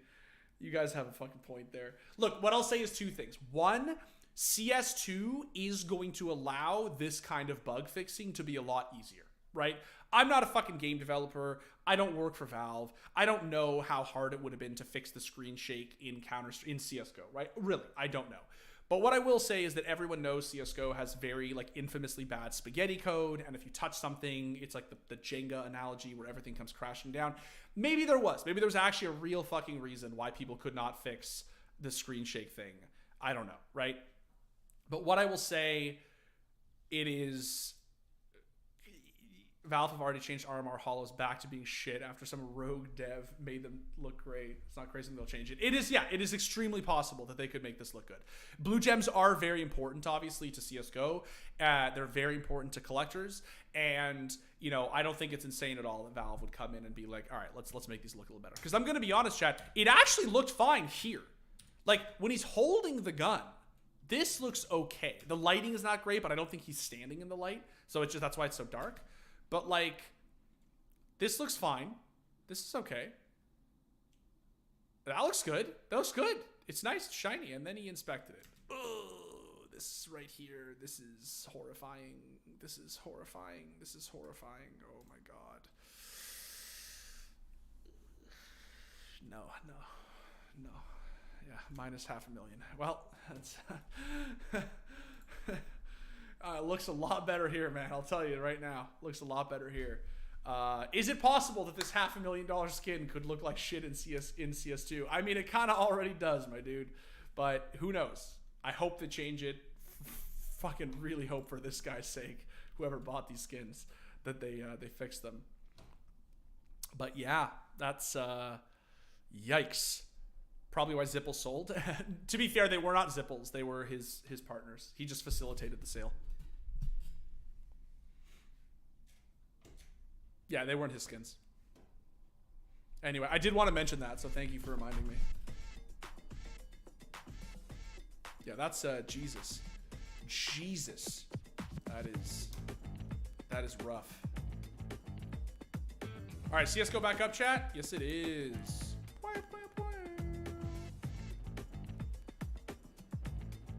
Our case is crashing right now, or should I buy more? Honestly, I probably wouldn't. But that's just like my instinct. Like I'm not saying that that's like saying that as like a, I don't know. I would just be nervous too, but that does not mean at all that like you should not. You know what I mean? Like I don't think it's like stupid. I just don't think that I would want to do it because I think that cases have already stonked so much high, like so high at this point that like they let's put it this way, right? Cases in some cases have like doubled or tripled in value, right? In some cases they've quadrupled. I've seen a few cases that have gone for like $1 to $4, right? What are the chances that it's going to go from $4 to like $8? It's possible. It is. We've seen the glove case hit $8 from like, you know, 3-4, right? But it's a risk. It's for sure a risk. And I think there's also a pretty substantial chance that they just go down, right? Yeah. Yeah. Is buying a knife smart at the moment? Honestly, Caps, I think that it's probably not, but that's just if you're being like ultra careful. So let's take a good example. I was just showing this to my stream a second ago. A good example is, so I unboxed this knife. This is a battle-scarred survival knife. It's like, I think when I unboxed it a month ago on stream, it was like, I think on Steam, it was selling for like 300 to 400 Canadian, which is like, it's fine. You know what I mean? Like, that's a good knife. You could certainly do a lot worse. Like, you could, this could have been fucking safari mesh. Like, it's actually, I think it's a cool knife. So it's selling for $300-400, right? Somewhere in between, closer to 300. If I actually try to sell this knife, right? One sec. If I actually try to sell this knife, right? Oh, I can't, never mind, because the Steam inventory is not available at this time. My bad, Valve. Sorry, bro. Just trying to make you a little bit of money, Gaben, but my bad, my dude. I'll just bring it up manually. You can see here, brother Mang. It is 541. 541. And this was selling for $300 like a month ago. So is it smart? And I would consider this to be like a low tier knife. Like it's not cheap. I understand $500 is a lot of money. Like that's a shitload of money. But considering like the cheapest knife on Steam right now is like $100, like the cheapest, worst, awful knife in the game is $100. In and around 5-ish, like this, I think is like, it's you know, whatever. It's not a ton of money. I think that this is still a lot. I think this is a lot, man. I would honestly probably just wait. I think that honestly I would wait. Go look at the sticker capsule 2 price history. It's been going insane. Let's see. I'm gonna check on Steam, not Buff. Ho! Ho, ho, ho, ho! Ho! Shit, brother. Jesus.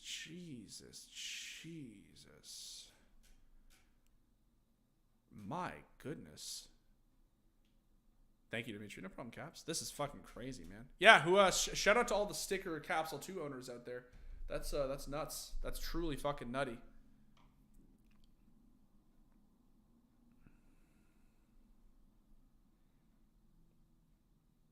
Interesting math here, VOV. Interesting post. Did you see the maths regarding cases? Assuming that everyone gets 1 drop and half get the second, we get around 9 mil cases dropped a month. Last month, 40 million cases were opened. We are so fucked. Laugh my ass off. I don't know what the source on that is, VOV, but I trust you. That chat right there is why case prices are going so fucking crazy. People have been opening cases like fucking mad, and there's just not enough supply to meet the demand for right now, right? That's why everyone is buying them, and that's why everyone is hoarding them, and it's why you're seeing case prices go absolutely nuclear like this, right? Do I even want to know how much a breakout case is right now? $10. 10 fucking dollars. Bro, that's a lot. Like, it was always an expensive case, but holy shit, 10 fucking dollars, and it peaked at 12 too. Jesus fucking Christ. My God. Yeah. Been saving my cases since 2014. Holy shit, Callie. That's actually the play, my dude. That's the play. Look at the CSGO weapon case. Yeah, I saw this, chat. I'll look it up for chat's sake, but I saw this. This is so crazy, bro. Oh, it's because we're not in. Fuck off.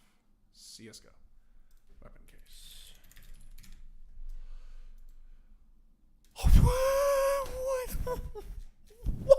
What? Wait, what? $130? Fuck, dude. Why? Case hardens look like shit. Why? What the hell? Like, lightning strikes look pretty decent, but like fucking case hardens look like trash, bro. Look at trade up skins like Fennec Fox. Oh, bro, I want to look this up because I own one. I own a Fennec. I bought it right when the operation came out, and I knew that it was going to stonk. What's it going for? $600? 600 fucking... I know it's Steam Market, but $600. Are you fucking high? What in God's name, bro? You have a Minware? Dude, I have a field tested. I bought a field tested. Fucking, where is it? Right when the operation came out. I bought it because I was like, this is a really cool deal and I don't want to miss out on it. 0.33. Still though. What the fuck? What in God's fucking name, bro? I traded for 300 USD and now it's 600. Dude. You also got a field tested Razor? Brother, we got to cash out on these. Well, these I don't know about because these are operation skins, right? So this I might actually hang on to because this could actually still go up.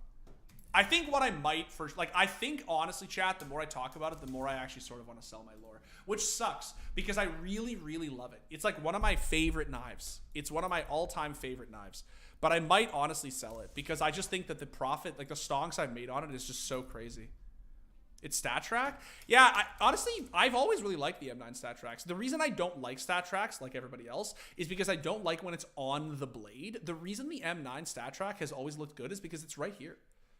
It's always looked so good when it's at the base like this because it doesn't actually affect the blade itself. So it costs a little bit less because it's stat track, but it's like the difference of like 2K RMB. It's not a big deal. I've still made 2.5 times value on this, what I paid for it. StatTrack looks good in CS2. I've heard that. I've heard StatTrack looks really good in CS2. And like I said, I don't know. I don't own any other StatTrack knives because I don't like them. The only exception has always been M9 because of the way that it's right here. What I hate is when they ruin the blade when they put it right here. When it's here, it looks nice, in my opinion. The numbers are way smaller. That's cool. I'm so sad I missed the case peak. I was just waiting for it to go up a bit more.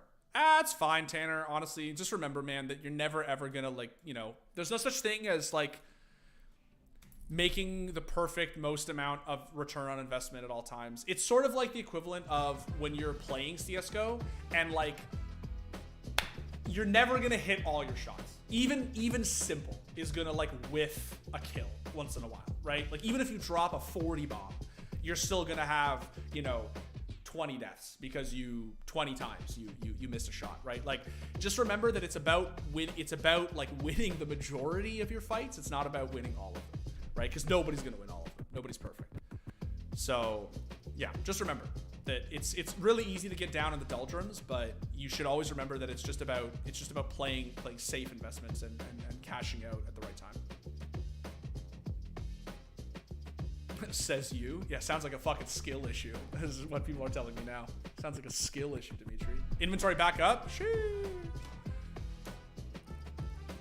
Let's see. So the Fennec is 600, which is absolutely out of this fucking world, my dude. Thank you, Dimitri. No problem, Tanner. Just keep your head up, King.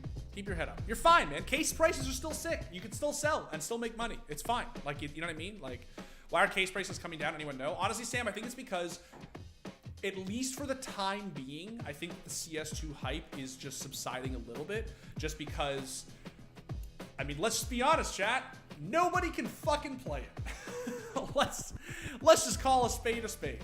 3% or some shit of the player base gets to actually play it. So, inevitably, you know, the hype has died down a little bit. I'm not saying the hype's not going to go back up. I think it will. I'm just saying that, you know, it's people are bored. They're playing CSGO now. They're playing Face It, right? They're just back to playing Global Offensive. And so a lot of the case opening hype, I think, is just dying just a little bit. Can you explain the Lucky Cat foil price graph? Why was it 170 now 5? I don't know. Someone know, chat? Let's look this up. Lucky Cats.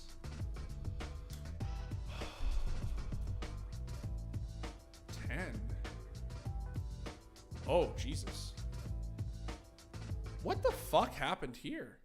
Does anyone know the story about this, chat? For the Lucky Cat foil?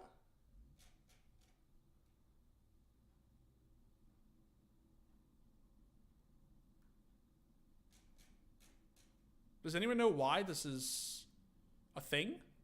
This is crazy. Just basic price manipulation. Look at the lifetime. I mean, this is the lifetime, yeah. Huh. Interesting. It must just be. Yeah, it must just be. I feel really bad for people who held. That's tough. I feel better after seeing that. Yeah. There you go, Tanner. Just remember, bro, L could always be worse. Could always be worse. Look, bro, I know somebody who sold a factory new Dragon Lore for like, it wasn't even that bad. There are horror stories of people selling them for like $200 or whatever, like the week they came out. But I know a guy who sold a D-Lore fact new in 2014 for like $1,000, which is about how much they cost back then, right? About $1,000 on Reddit.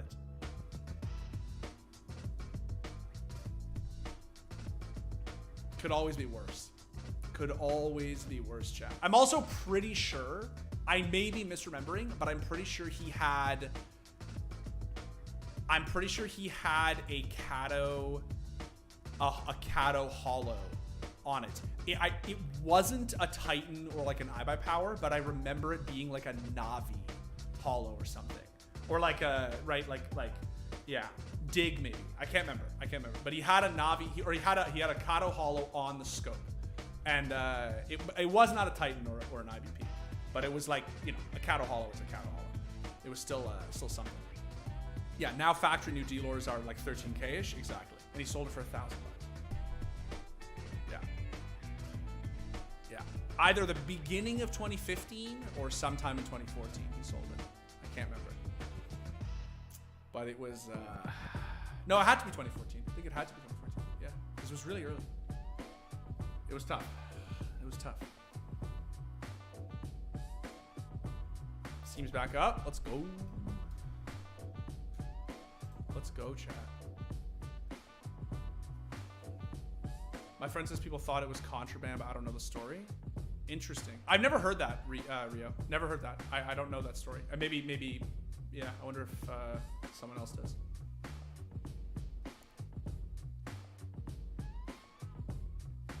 Yeah, I sold my Karambit Fade for $500 2 years ago. Now they're $4,500. Yeah, Spencer, it's tough out here. It's tough out here. Reddit will get you for real. Yeah, Reddit will always get you, man. You gotta watch out for fucking Reddit. Gotta watch out for that shit. So the souvenir dealer is about 100K. Gonna go back in game. Have a great time, Dimitri. See you, buddy. Good luck in your games. My Crimson Web Butterfly knife that I opened is worth 2K now, which I'm super happy. Yeah, I mean, honestly, man, 2K for a fucking Crimson Web Butterfly is crazy. That's big stonks. It's so hard to see these prices and not want to sell though. You know what I mean? Like, this is the problem. It's like you see some of these prices. Like, I just saw the price of the fucking Welcome to the Jungle, bro, and like, the problem is it's an operation skin. So like, I don't want to sell it because like, theoretically it goes up even more, right? But bro, I bought this for like 6,700 RMB, like 3 months ago or something, maybe 4 months ago. I bought it for fucking 665 or some shit. This is so fucking crazy. Like, this is crazy. This I did not expect. I checked this price so recently, and it was like 7K. Yeah, I checked it when it was like here. I checked it like literally a month ago. No, what did I say a month ago? 2 weeks ago.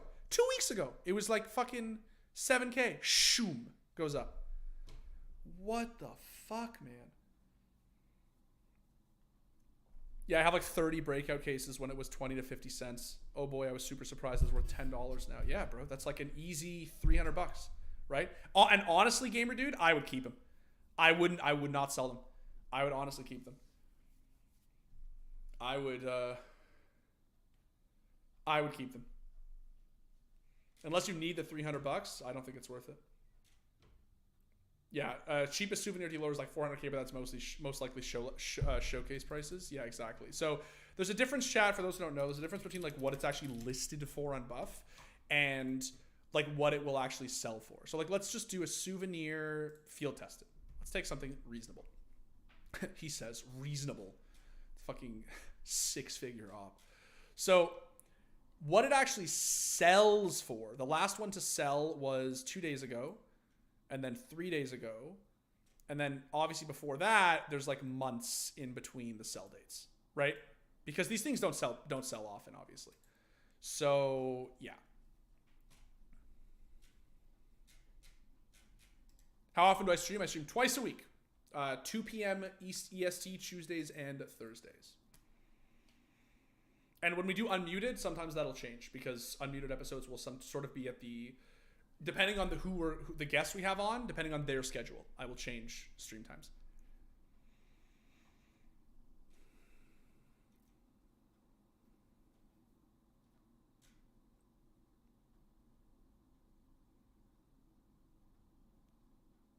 Bought an op graphite fuel injector 2 years ago for $100, 350 now. Exactly, Vic. Op graphite for 100 over a year ago. Now it's 350. Says Ben. Yeah, I mean, these are the stories people have, right? They bought skins, like play skins, basically, like a year ago. And they're just like, thoom, every price has just gone insane.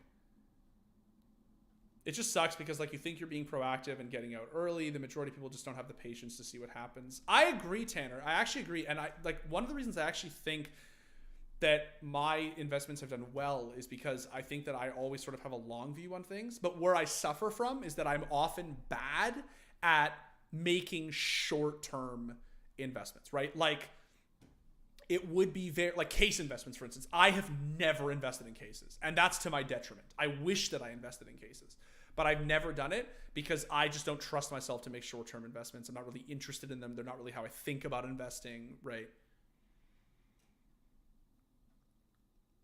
I'm just watching someone cash out their glove case investment on Steam Marketplace listing more than 10. Yeah, bro. If I had glove cases, I would sell. Sell at the top, buy at the low. Cool, imagine a fact news souvenir. Oh, I mean, they exist, bro. You can see them on here. These ones, the prices for these ones are a little crazier because now you are seriously talking about an amount of money that is like really fucking crazy, obviously. Like, you're talking about an op now that is fetching an amount of money that is just like crazy, right? Yeah, I mean, what do these actually sell for? One sold like 8 months ago, right? For 1.3 million RMB.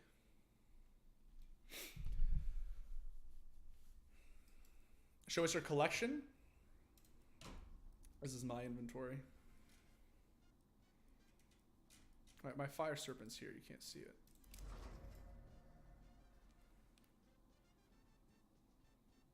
I still have 600 breakout cases I bought for 3 cents. Motherfucker.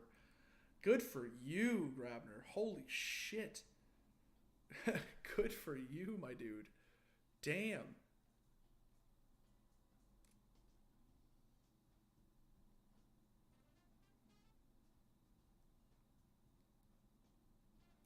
Hey man, 4 days ago, I opened a knife in my 3rd ever case. I got a Talon knife, Rustco. Would you recommend I hold it or sell it with the current market? Not financial advice, but just opinions. Yeah, no, nothing I say is financial advice. I'm not an expert by any means. I am definitely what I would consider to be an amateur skin trader, collector, whatever. Honestly, I think selling right now is great. Is what I would say. Like, I think that selling right now is fantastic. A lot of skins that are worth, that were not worth nearly this much money even just a month ago are worth a shitload of money right now. And what I would say, Bartosz, is you could sell now and make literally the all-time high for CSGO skins. Like, CSGO skins have quite literally never been more expensive than they are right now. And I'm just talking about your average everyday play skins. Like, just, like your Rustco Talons, like just standard skins. Could they go up in value more? Yes, it's distinctly possible they go up in value more. Are you guaranteed to make great return right now? Yes. And if you sell right now, I don't think anyone would call you stupid. I don't think anyone would say, like, it's like a bad time to sell by any means, right? So it's one of those things where it's sort of like that show Deal or No Deal. When they offer you the cases, it's like you could cash out right now for $200,000, or you could take this 50-50 shot, open a briefcase, and maybe walk home with $1 million. But if you open the wrong case, you walk home with like $2,000, right? You say to yourself, oh, I want the $1 million, but there's only a 50-50 chance, or there's, right? Whereas I could just take the 200K, 250K, and just go home with that right now, right? Which is a life-changing amount of money, right? I would just take the 250K. I would not go 50-50 on $1 million. But it's up to you. I think that now is a great time to sell, Bartosz, and I honestly think that's really what I would say. I think that it's a great time to sell, and even if it does go up by more, you can shrug and say, all right, well, you know what? I lost out on a little bit of money, but I did make a lot, and that's what matters, right? That's what I would say.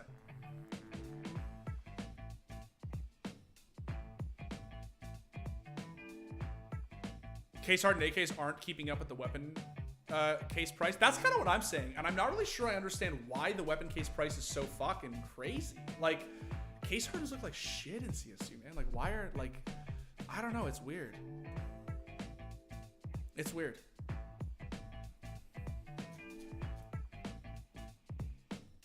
Did you cash out on some skins? I remember you having more. Am I wrong? My inventory's never been particularly big. I just sort of have, like, play skins, like end game play skins that I really like. I did cash out some skins and get very lucky, if I'm being completely honest. And by very lucky, I mean I traded, what the fuck was it? It was my Sapphire Huntsman and like 3 pairs of like mid-tier gloves for I cashed them out for my Doppler, my Black Pearl, or my Black Pearl bayonet. Which, because of how Black Pearls look in CS2, I just got really lucky. And the Black Pearl, like, tripled in value. How much is this worth now? How much was it when I got rid of it? 8? I can't remember. Yeah, this one's crazy, bro. Fuck. Oh my god, man.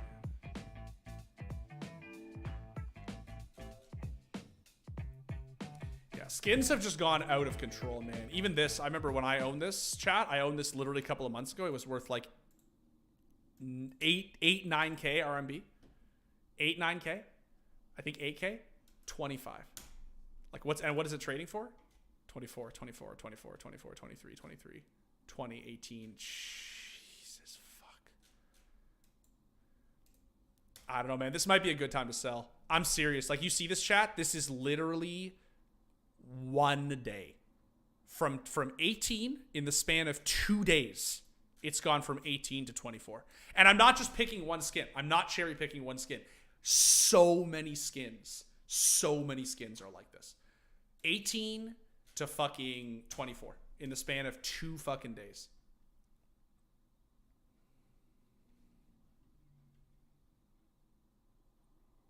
What was it Vici asking?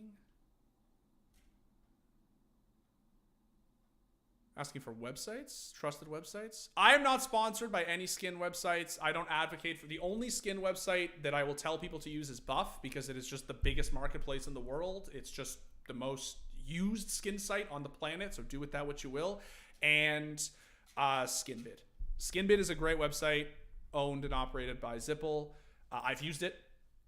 It's a great site and you can get real money deposited in your bank account. Again, not an ad, no sponsor, nothing like that. I just have used the website and it is a great website and it is reliable and it is trustworthy and it is not shady. I've used other websites. I just wouldn't feel comfortable advocating for those websites. Those are the only 2 websites I feel comfortable saying like you can use and like you're not, nothing's going to happen to you. Every skin in CSGO doubled since the beta. Homie, every skin doubled in the last 2 days. Like, I know that shit has gone up since the beta. That's not what I'm saying. I'm saying that in the last 2 fucking days, CSGO skins have literally gone up by like 20%. It's fucked. It's utterly fucked, chat. So fucked. I don't understand. Maybe, I don't know, man. Maybe just sell. I'm serious. I don't know, man. Maybe just sell. This is crazy, right? Like, this is just so fucking crazy. A fucking Bayo Fade is 10K RMB. 10K RMB. What in God's name, man? What in God's name, my dude? My dude. Unfortunately, Buff no longer allows counts with US numbers. Is that true, Moy?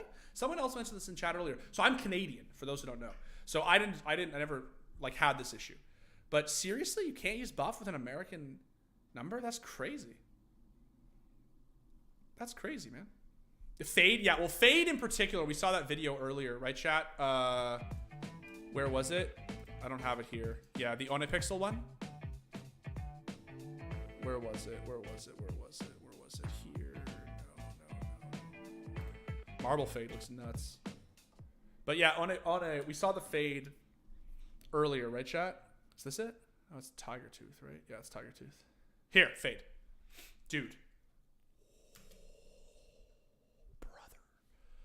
Brother. Oh my God. Oh my God.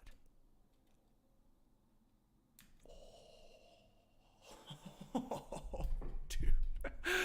Shit. Dude. Holy shit, bro. Holy shit, that's clean.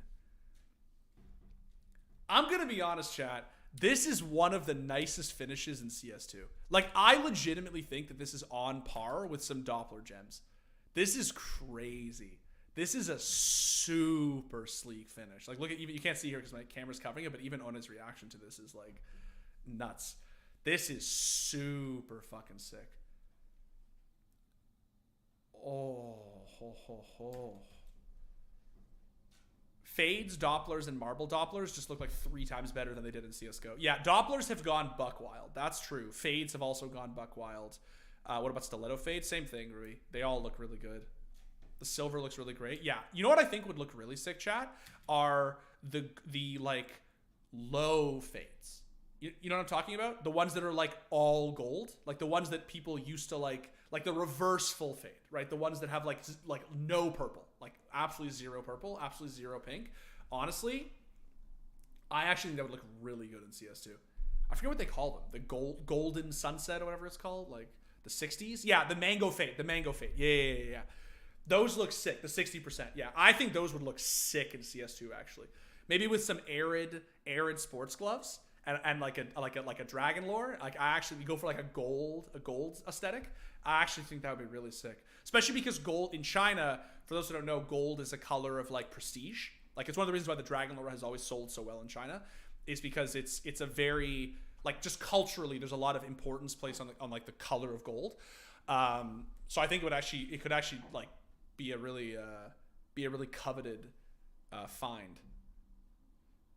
Did I already discuss what the case price is? Yeah, we talked about the case prices already. We're still sort of talking about it a little bit still. With that silver reflective shine, that would look bonkers. Yeah, this is super, super, super sick. This is just like out of this world sick, bro. Oh, that shine though. Fuck.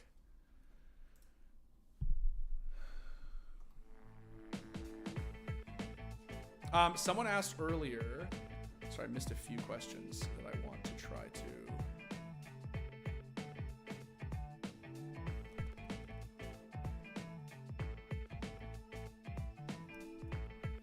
Oh yeah, I have around 40. Someone asked, Leckley asked earlier, Dimitri, I have around 40 broken fang cases and a few shattered webs. They are discontinued. Do you think I should hold on to them or trade them for breakout cases and hold on to those? That's a good question. I think if you're gonna hold on to cases, I think the ones you have are probably okay. I think what you need to do is sort of just like basically have a number that you decide is like the number you want. You know what I mean? If you bought these cases for $1, I'm just picking a number arbitrarily. If you bought them for $1 and you're like, I sell when they get to like $3. Like I sell when they get to $4. I sell like when I've made 3 times my investment. When I sell, you know what I mean? Like that's when I sell no matter what, right? I think that that's fine.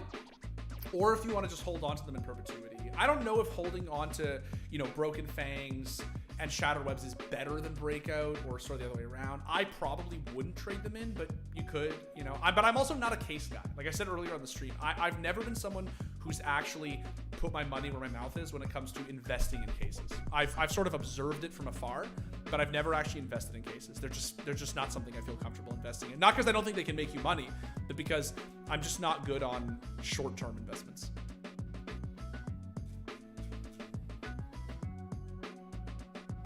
How does the op fade look? That's a good question. I actually saw one. I've always hated the op fade, chat. I honestly just think it looks so bad. I don't like it at all. I've never liked it. Here's Munacy showing his in CS2. Let's see how it looks. I mean, that shine is obviously very nice. This also uses the new op skin. Like it uses the new op model, I should say. Definitely looks pretty sick. You could, homie, you can literally see the pink reflecting like on his shirt. It's so shiny that like you can see the purple like on him. It's so funny. It does look a lot better in CS2. I will say that. It looks a shitload better in CS2. Which is funny because I've never actually thought it looks very good. I'm not really a fan of the op fade. I've always hated it. But this is a pretty big dub, I think. I agree, Tim. Thanks for the advice, man. No problem, luckily. I'm sorry I couldn't give better advice. I just don't really I'm not really a case investment kind of guy. I think that the short answer is basically you can sit on either of them, and I think that's fine, man. I think if you sit on your Shattered Webs and you sit on your Broken Fangs, you're still balling, right? Like, I don't think there's like some pressing need to trade them in. New case when CS2 drops? Probably Flame. I mean, it's been a while since we've had one, and I think we're gonna get an operation. I'm pretty positive we're gonna get an operation when it comes out. Tempted to sell my blue phosphor for an Ursus Fade now, though. Are they actually the same price now? Dude, what is happening? See, this is the problem, man, is that, like, I don't know what skins are fucking worth anymore. Because, like, every week, it's like, right? Like, okay, so 6,301, and then what is the blue phosphor worth? I'm assuming you're talking factory new? It's like $1,000. Like it's like, bruh. This thing, I remember when this thing was $200. When I almost bought it, it was like $200. Dude. How do I have access to buff? Because I live in Canada, Jason. I don't live in the States. I also made my account years ago. This is nuts. That's nuts, man. Blue phosphor stonks. Worth almost as much as a hot rod. I mean, that makes sense on paper. Like, obviously, one is like sort of a ruby M4, the other one's like a sapphire M4. So it sort of makes sense on paper. But This is crazy. They've gone up by so much.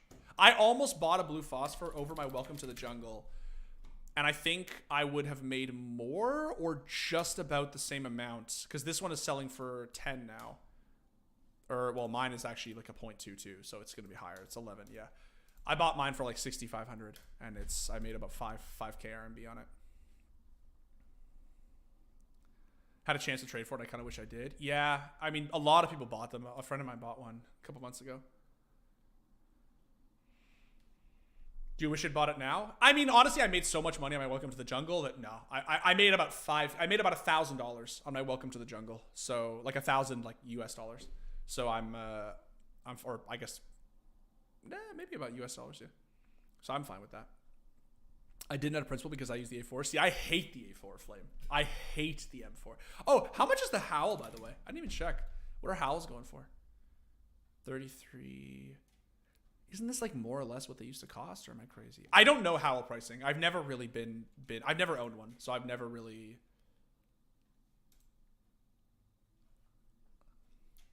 No, so yeah, it used to be 21. They're up to 35 now, 33. So there's a lot. That's a fair bit of money, no question. If you bought a Howl and you're sitting on one, you're definitely looking pretty good right now, for sure. For sure.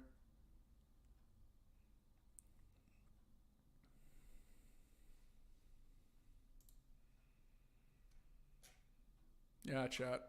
Skins, fucking skins, bro, dude. A sapphire flip knife is 44. What the fuck? Dude, oh my god. Stonks. Stonks all around, chat. All around. Stonks for everyone. Why does the A4 get worse skins than the A1S? It's always been the case, Glenn. People have memed about it for a long time. People have memed for years that the A4 gets all the shitty skins, which is pretty, I mean, it's like fairly true, to be honest. The A4 only, like, obviously the A4 has the Howl, and then it has like the Emperor, which is cool, and then this new one which just came out. This is the one I have. This thingy. This one's cool. The In Living Color is cool, I think. It goes nicely with Pandora's too. Battlestar is decent, yeah. New Fade A4 though? Yeah, dude, and especially in CS2. Oh, dude.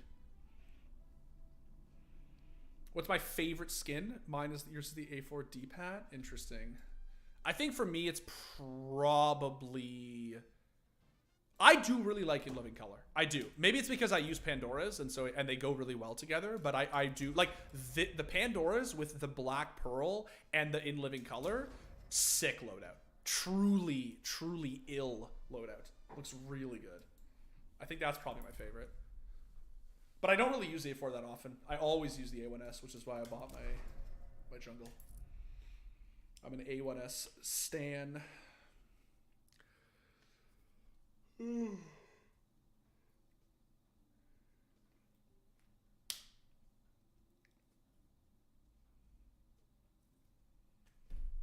Yeah, Moy.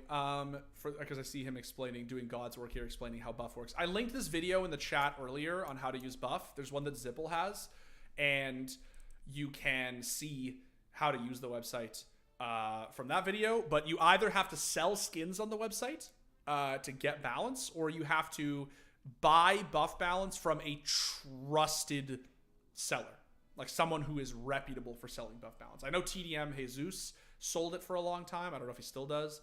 I bought some.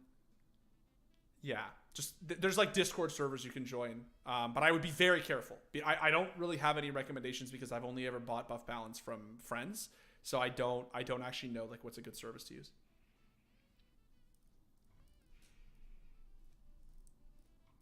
Any chat rules? Just don't be weird. Just don't be just be a nice person. That's it, man. Happy to have you, Zahan.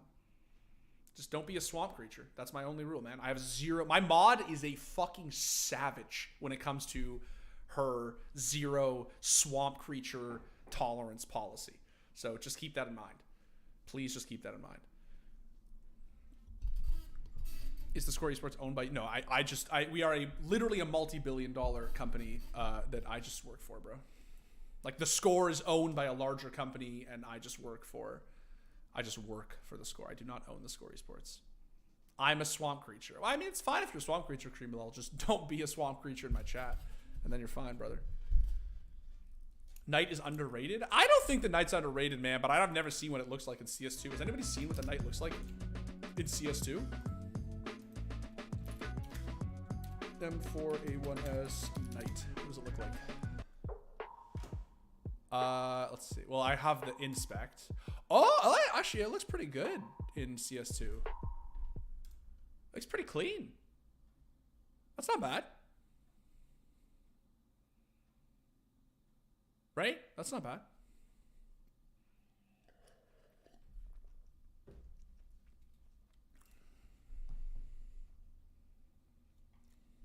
Oh,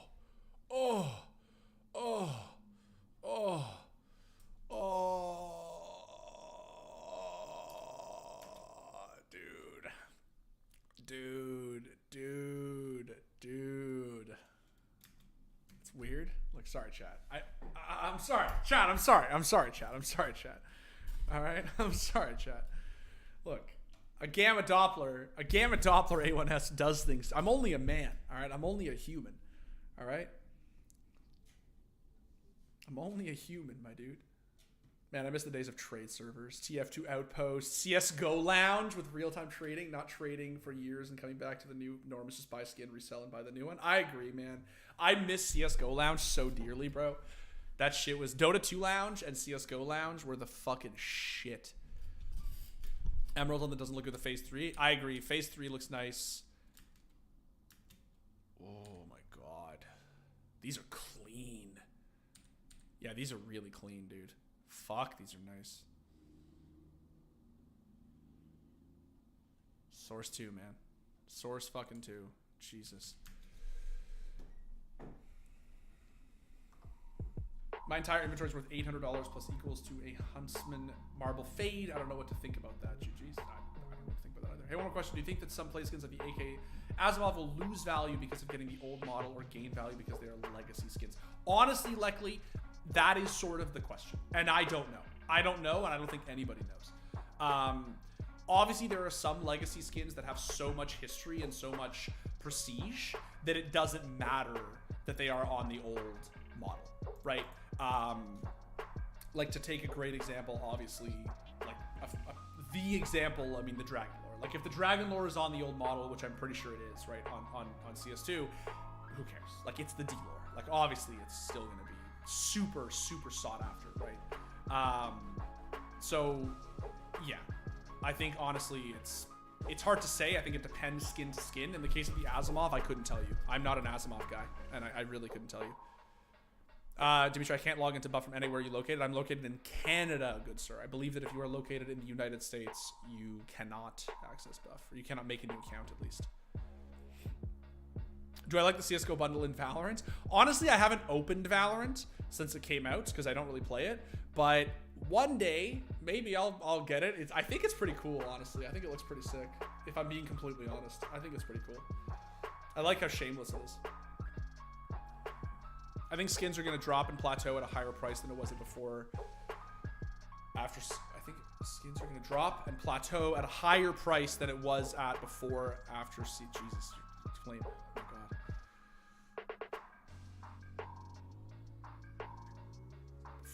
Okay, I actually understand what you're trying to say. It was English. It was just very convoluted English. Yes, I agree with you. I think that there's a really good chance that they are going to plateau higher after launch. I just think that it's going to be a very fine line of when to sell them. Because the problem is that when it plateaus after the CS2 launch, I think that that's when everyone is going to want to sell. And so there's going to be a sort of rapid dip. Because and playing the line of that dip, like, is going to be really tough, right? If you have, like, you know, 3 high tiers that you want to sell for a lot of money, that's going to be easier, I think, than saying you have like 300 cases you want to sell, right? Which might be harder to sell as that dip starts to take place, right? That's what I'm trying to say. So it's tough. It's safer to sell now because you know you're getting the profit and because you know that you're going to have an easy time selling. What's the best place for buying a first knife? I mean, to be honestly, proximity, I think that this is like sort of a hot take that a lot of like skin creators or you know, whatever, like will like skin aficionados might not agree with, or you might not hear them say pretty often. But my hot take, man, honestly, is that for a first knife, depending on how much you're looking to spend, I think the Steam market is honestly fine. I honestly think it's fine. The thing about the Steam market is that it's very safe. Obviously, it is like by definition the safest platform to buy on. And it's also just like the price difference isn't that high when you're at a certain level, right? So like let's take an example, right? Like this is the knife that I own that I unboxed, right? This is the, I'll bring it up on buff as well.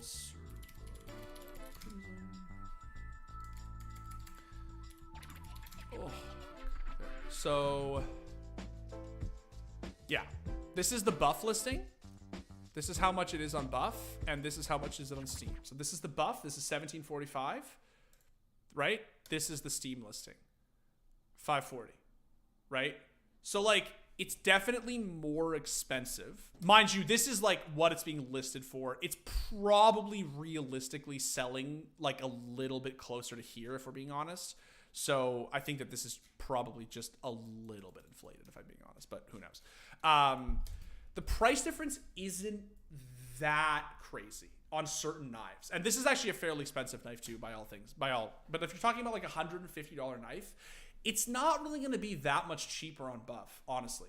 So a good place to buy first skin is honestly the Steam market, or a first knife, I should say, is on the Steam market. I honestly don't think it's that crazy. So yeah, that's just what I would say. You can also just buy it on Skinport or Buff or any of these websites, but I just think that like actually buying, like if you're looking to spend $200 on a knife or $150 on a knife, honestly, I don't know. I mean, I haven't checked in a while, but I think the Steam market's probably okay.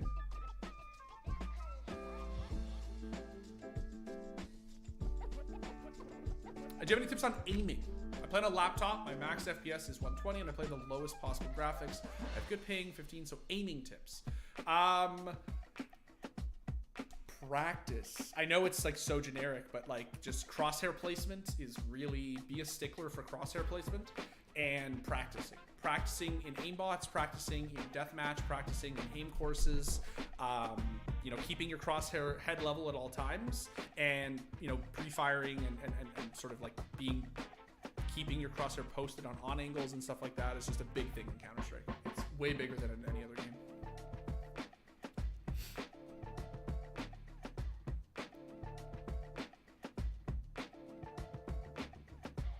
Do I think fade knives will continue to rise?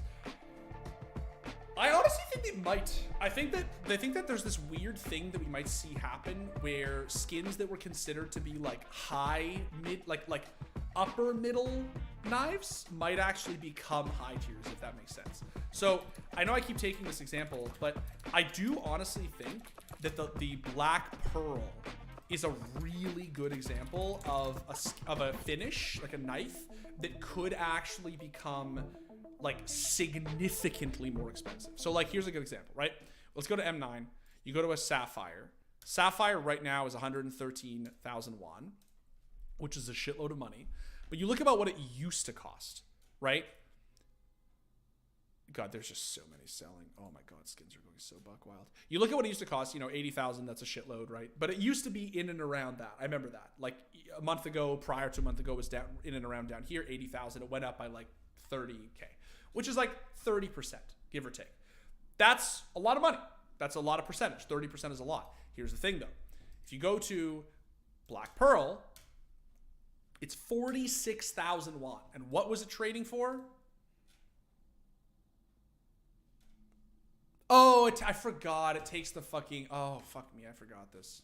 I can't do this on buff. My bad. My bad, chat. My bad. Yeah, I forgot it treats Dopplers all as one. I can't use this example. The point is, I promise I'm not just... The example holds. Sapphires have gone up by like 30%. Black Pearls have gone up by 250%. in some cases, right? So what you're gonna see is you're gonna see a knife like a Black Pearl look so good in CS2 that it might actually start to encroach upon the Doppler gems. Similarly, I think that fades are gonna keep going up because the finish is going to look so fucking good in CS2 that the more and more people start to see them and look at them, the more the price is just going to keep escalating. So I think holding on to a fade is honestly not a bad idea at all. Also, rip the dream of ever copying a Black Pearl butterfly. Oh, it's dead, bro. It's dead. And I say that comfortably because like I wanted to buy one as well, and it's just absolutely dead. I am very glad that I bought my, that's why I'm running it right now. I'm very glad that I bought my Bayo when I did, because for this price, for the price it's currently selling for, I would never fork up the cash for it. Ever. Ever, ever, ever. This knife is way too expensive now to justify buying in CS2. What about Tiger Tooth? I think Tiger Tooth looks really good, Ryan, but I think that it will, I don't think it's going to go as buck wild as Fade will. That's just my opinion, though. It's like it looks sick. I think it's going to go up in value. I just think that, like, you know, a Tiger Tooth knife might go from like $400 to like $800 or something, and that's a lot of money. But I think that what we're seeing with the Black Pearls is like, and I think with Fades as well, is just like fucking out of this world, man. They're just going up by like 300% in some cases. Wish I bought that stiletto for $40. Yeah, I feel for you, Gage. I feel for you, brother. I bought a skeleton fade 30 minutes after launch and seeing it on Flom stream. How much did you pay for it, man, Phoenix?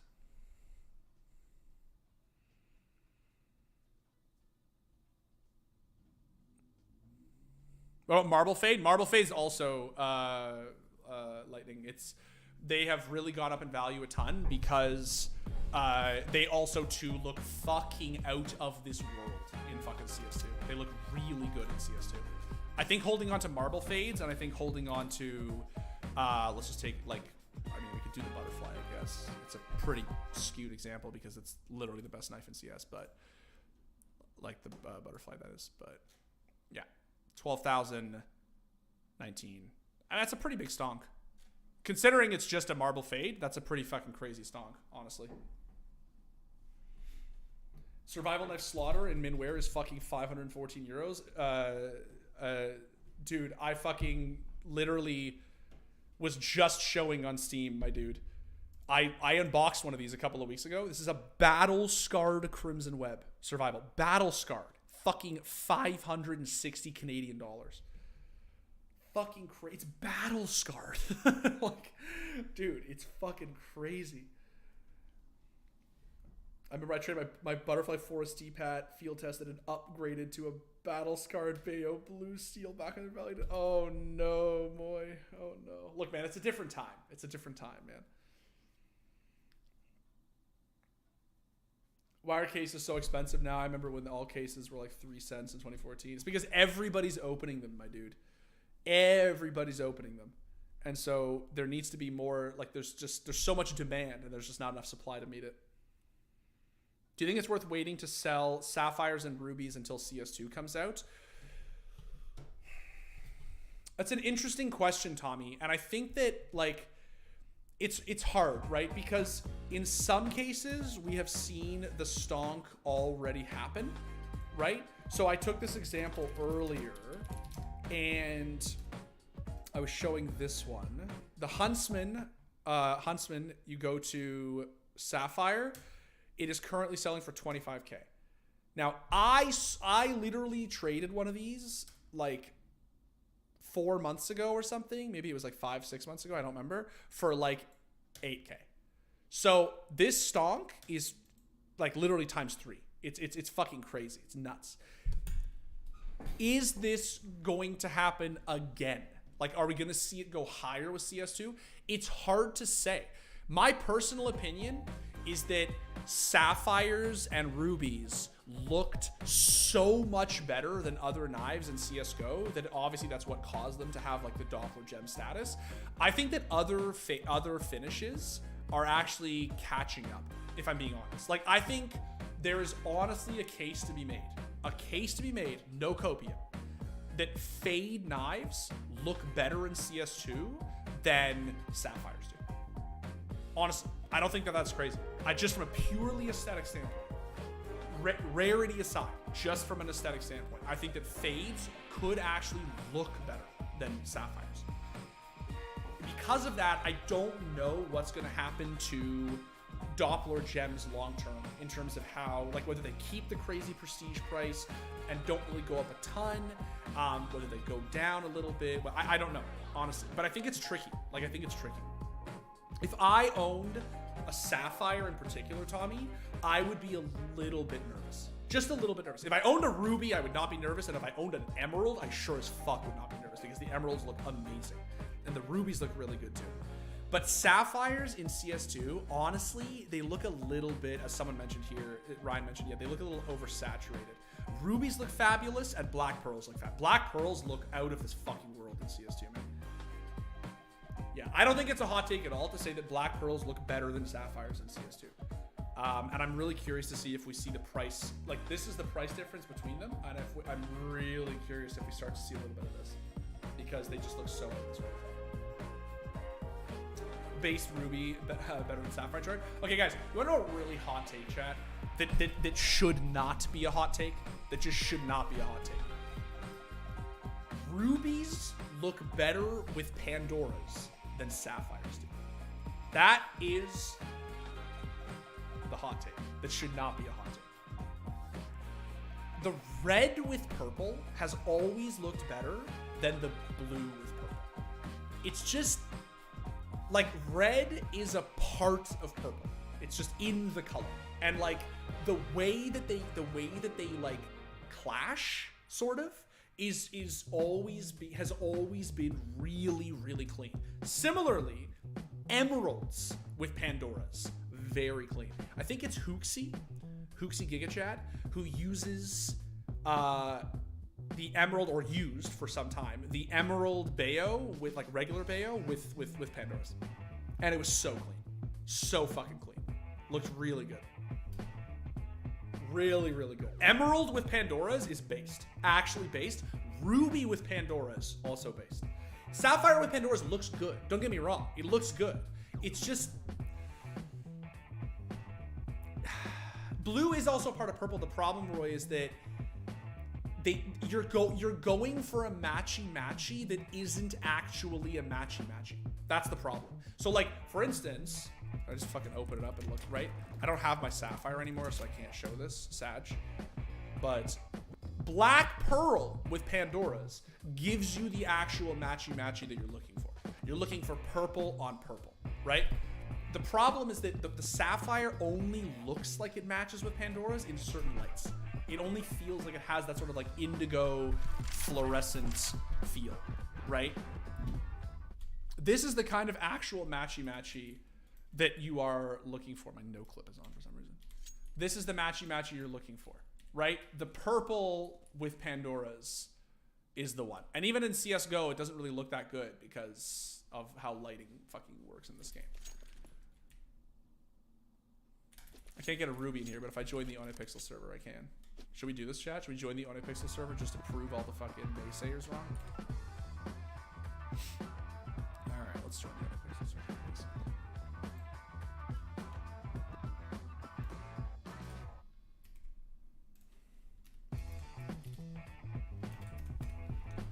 Yes, that's flame. Yes, say less. Honestly, Dream Knife glove combo, the duct tape hand wraps with a ruby / black pearl knife. Call that juxtaposition for real. I know. I mean, I'm with you, boy. I am. I think that level of contrast is sick. I think the you know what I also think is sick? The caution tape wraps with emerald. Caution tape wraps with emerald. Don't ask me how. Don't ask me why. But they look so fucking good, dude. So fucking good. All right, let's get it. Getting some light there. See this? What I'm talking about. This is the level of matchy-matchy that you're actually looking for. This is if you want purple on purple, right? Let's get into some actual lightness here. Isn't the best lighting over here? I feel like the best lighting is over here. Yeah. That is nice. That purple with purple looks really good. The problem is I just need something that can give me, I guess, let's do M9 since it always shows the best color.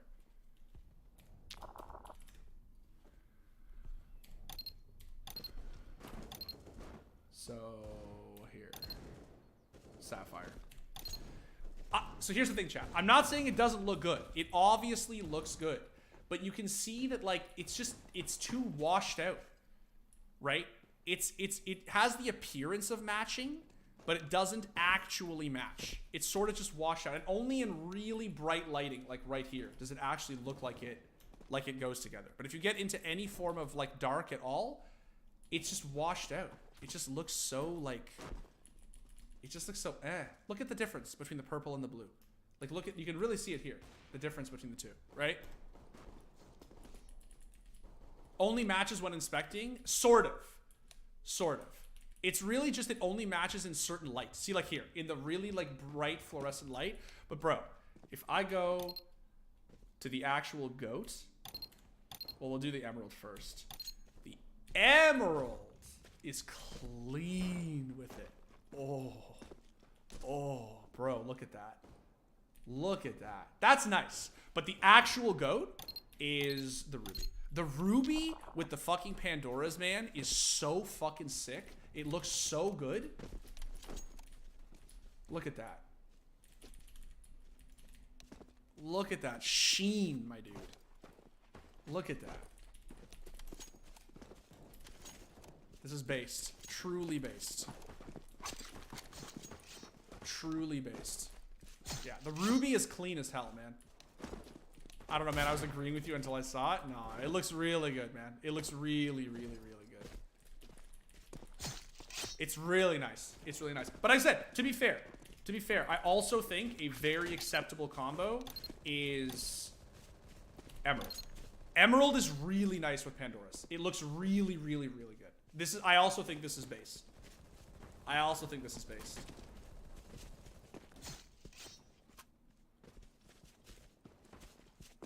People are so weird. Emerald goes with everything? Pretty much. Yeah, pretty much. But I think that this combo, I think, is very underrated. I think it's very, very underrated.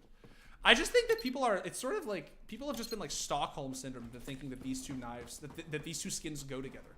And I'm just saying, man, I don't really think they go together. Like Sapphire with I think it's just because so many pro players run this combo, but I honestly don't think it looks that good.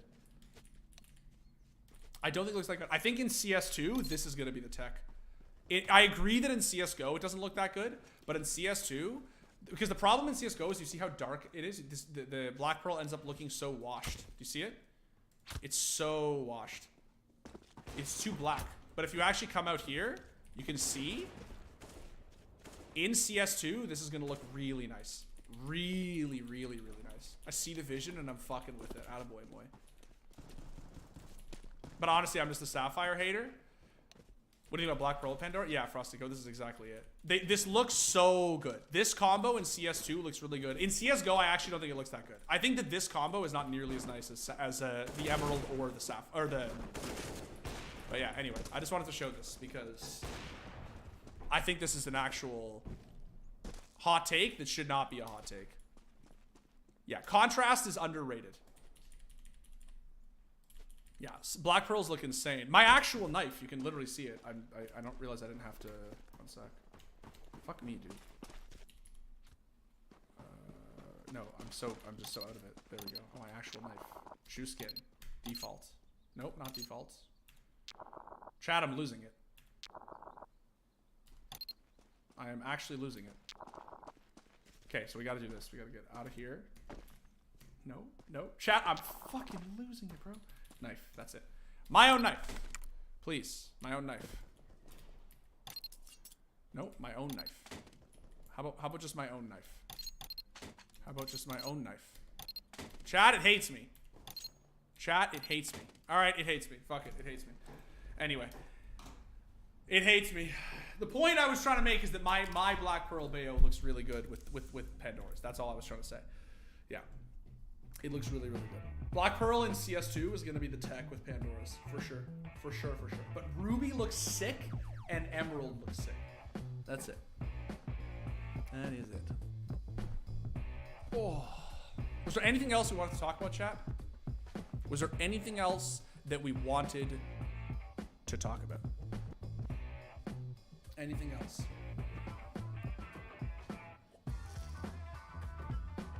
Surprisingly, Black Pearl prices haven't gone up as much as Ruby Sapphire. It's not true, Frostico.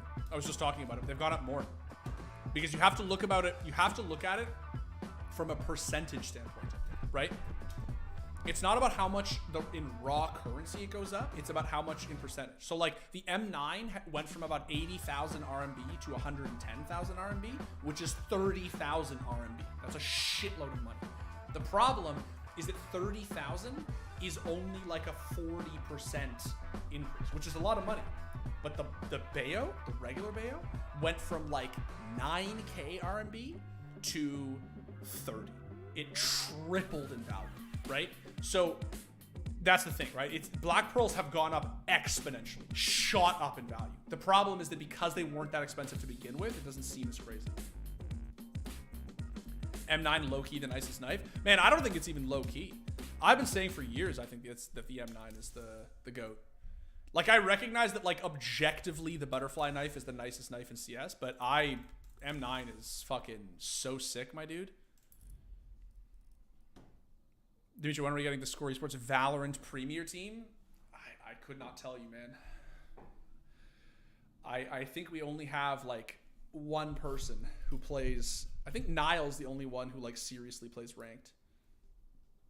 I used to play ranked, but that was years and years ago. All sick knives, man. Thanks, Sebald. You got a sick inventory, though. Thank you, Frosco. CS2 before operation. I think they're going to come at the same time, but that's just my prediction. I have no idea. Float on the Gungnir is a 0.22. Tempted now to sell both my Phosphor and Ursus Tiger Tooth and buy a Skeleton Slaughter just for the number of glove combos for CS2. Yeah, I bought the Slaughter before CS2, like literally like weeks before CS2 got announced on a whim. I just had like 6K buff balance sitting around and I was just like, fuck it, why not? And I bought this and dead ass, bro, it's so funny how shit has gone up in value.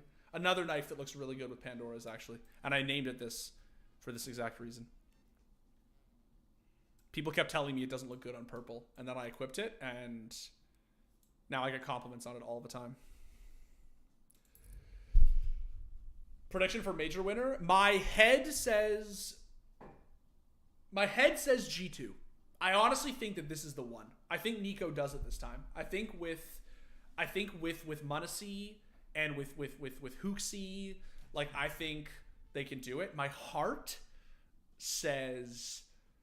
Well, no, I mean, my heart and my head actually says fucking Liquid. But, because Liquid are going to win the fucking major, bro. EU is going to be in shambles after Paris. But, no, my heart says Vitality. My heart says Vitality. I would really like Vitality to take the last French major. But it doesn't matter, chat, because Liquid is obviously going to win the fucking major. EU is going to be in fucking shambles after NA wins the last CSGO major. Actually, so based. Shame that lower tier metallic skins like Blue Steel and Damascus didn't get the shiny effect. I'm going to be honest, man. I think pretty much everything looks better in CS2 with the exception of Blue Gems. I think lores look fine. I think people are like overstating the lore thing. I think they look fine. I think Damascus looks like shit.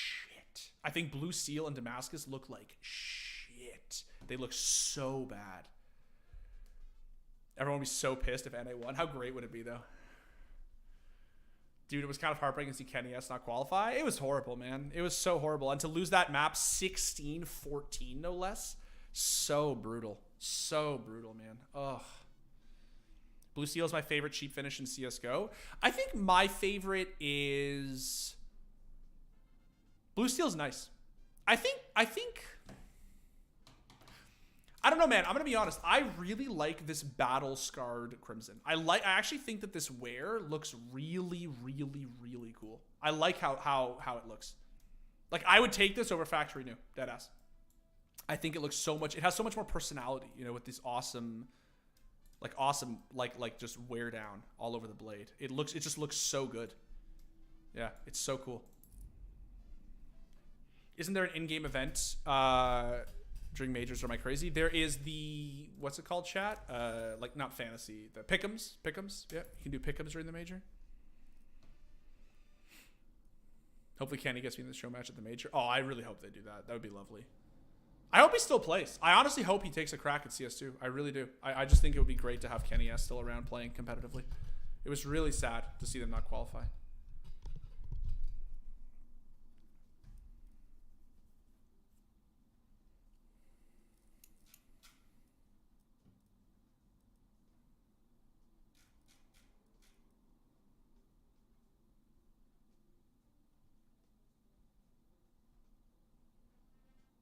We could use one more Kenny sticker. I mean, man, I would never say no to another Kenny S sticker. I remember wanting and thinking that the $300 M9 Tiger Tooth was expensive now. It's crazy, Cesario. It's crazy to think what used to be like a low tier or a mid tier is now just like a $2,000 fucking knife, man. It's nuts. It's crazy to think, honestly.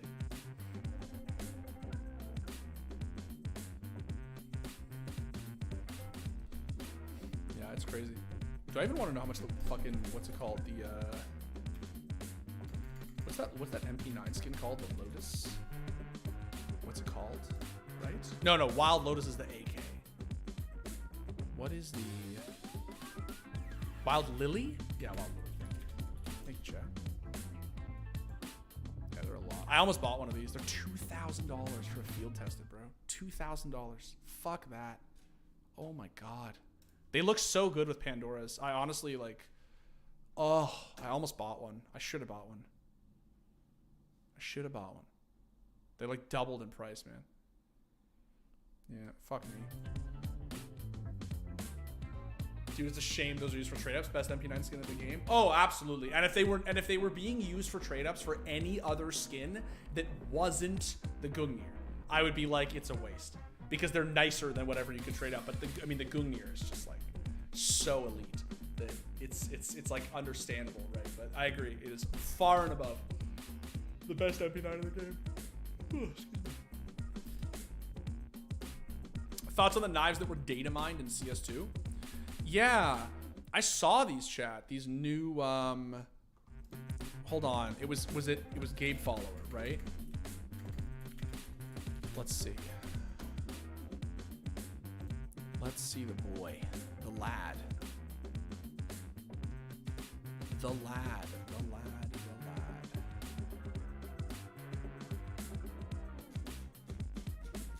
I gotta scroll back to get them because it's been a little while.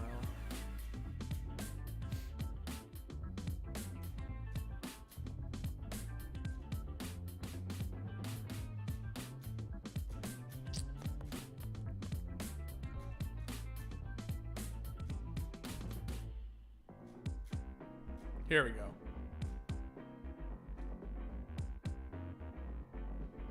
Yeah, here. This one.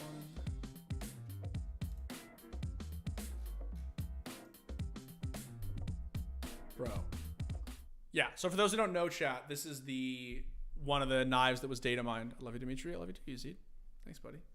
Should I get him a Medusa? I'm afraid I might regret it if I don't. Honestly, Arash, that's where I was like 3 years ago with the Gungnir. I was like, if I don't buy it now, it's going to go up in price and I'm never going to be able to afford one, so I got to buy one now. And I'm very glad I did. That said, skins were not at an all-time high the way they are right now. Skins are ludicrously expensive right now. And so I just don't know if it's the right time. The Medusa might continue to go up. I'm not a financial advisor. I'm not a skin expert. And I'm also not a prophet. So I can't tell you. But I have been there.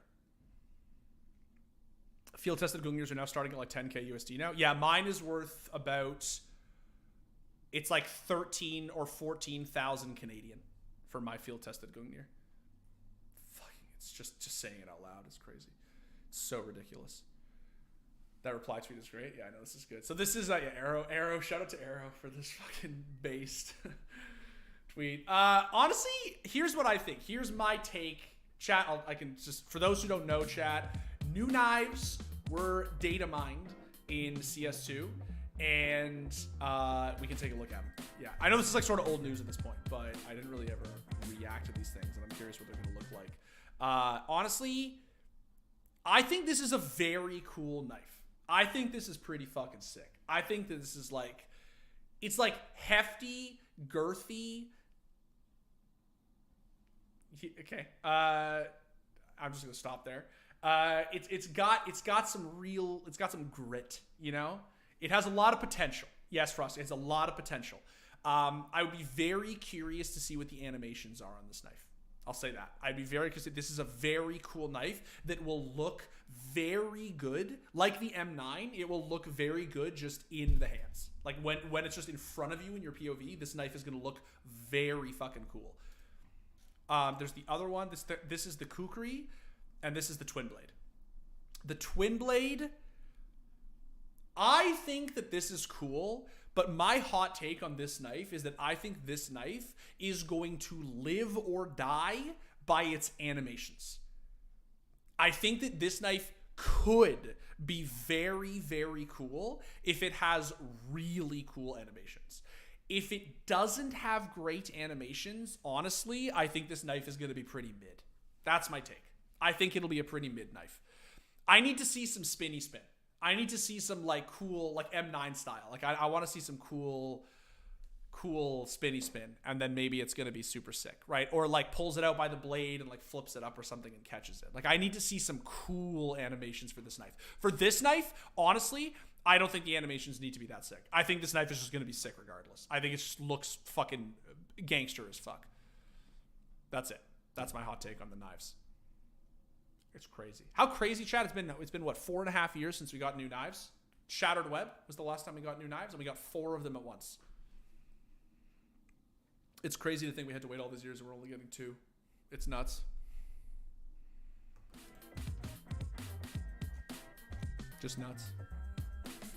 Still don't even have skeleton Dopplers. I know, man. Crazy, right? Genuinely crazy. Took us what? How many years did it take us to get fucking lore butterfly? 8 years or some shit? 2021 they came out, right? 2021? Yeah.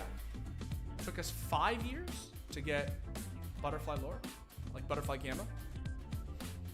Bowie's the most underrated knife. Bowie is absolutely the most underrated knife. The Bowie knife would be a better knife if it just had both hands in the frame. The problem with the Bowie, the animations on the Bowie are sick. The knife itself looks so fucking cool. The problem is that it's the one hand thing, man. Nobody likes the one hand thing. It looks weird. You need the 2 hands.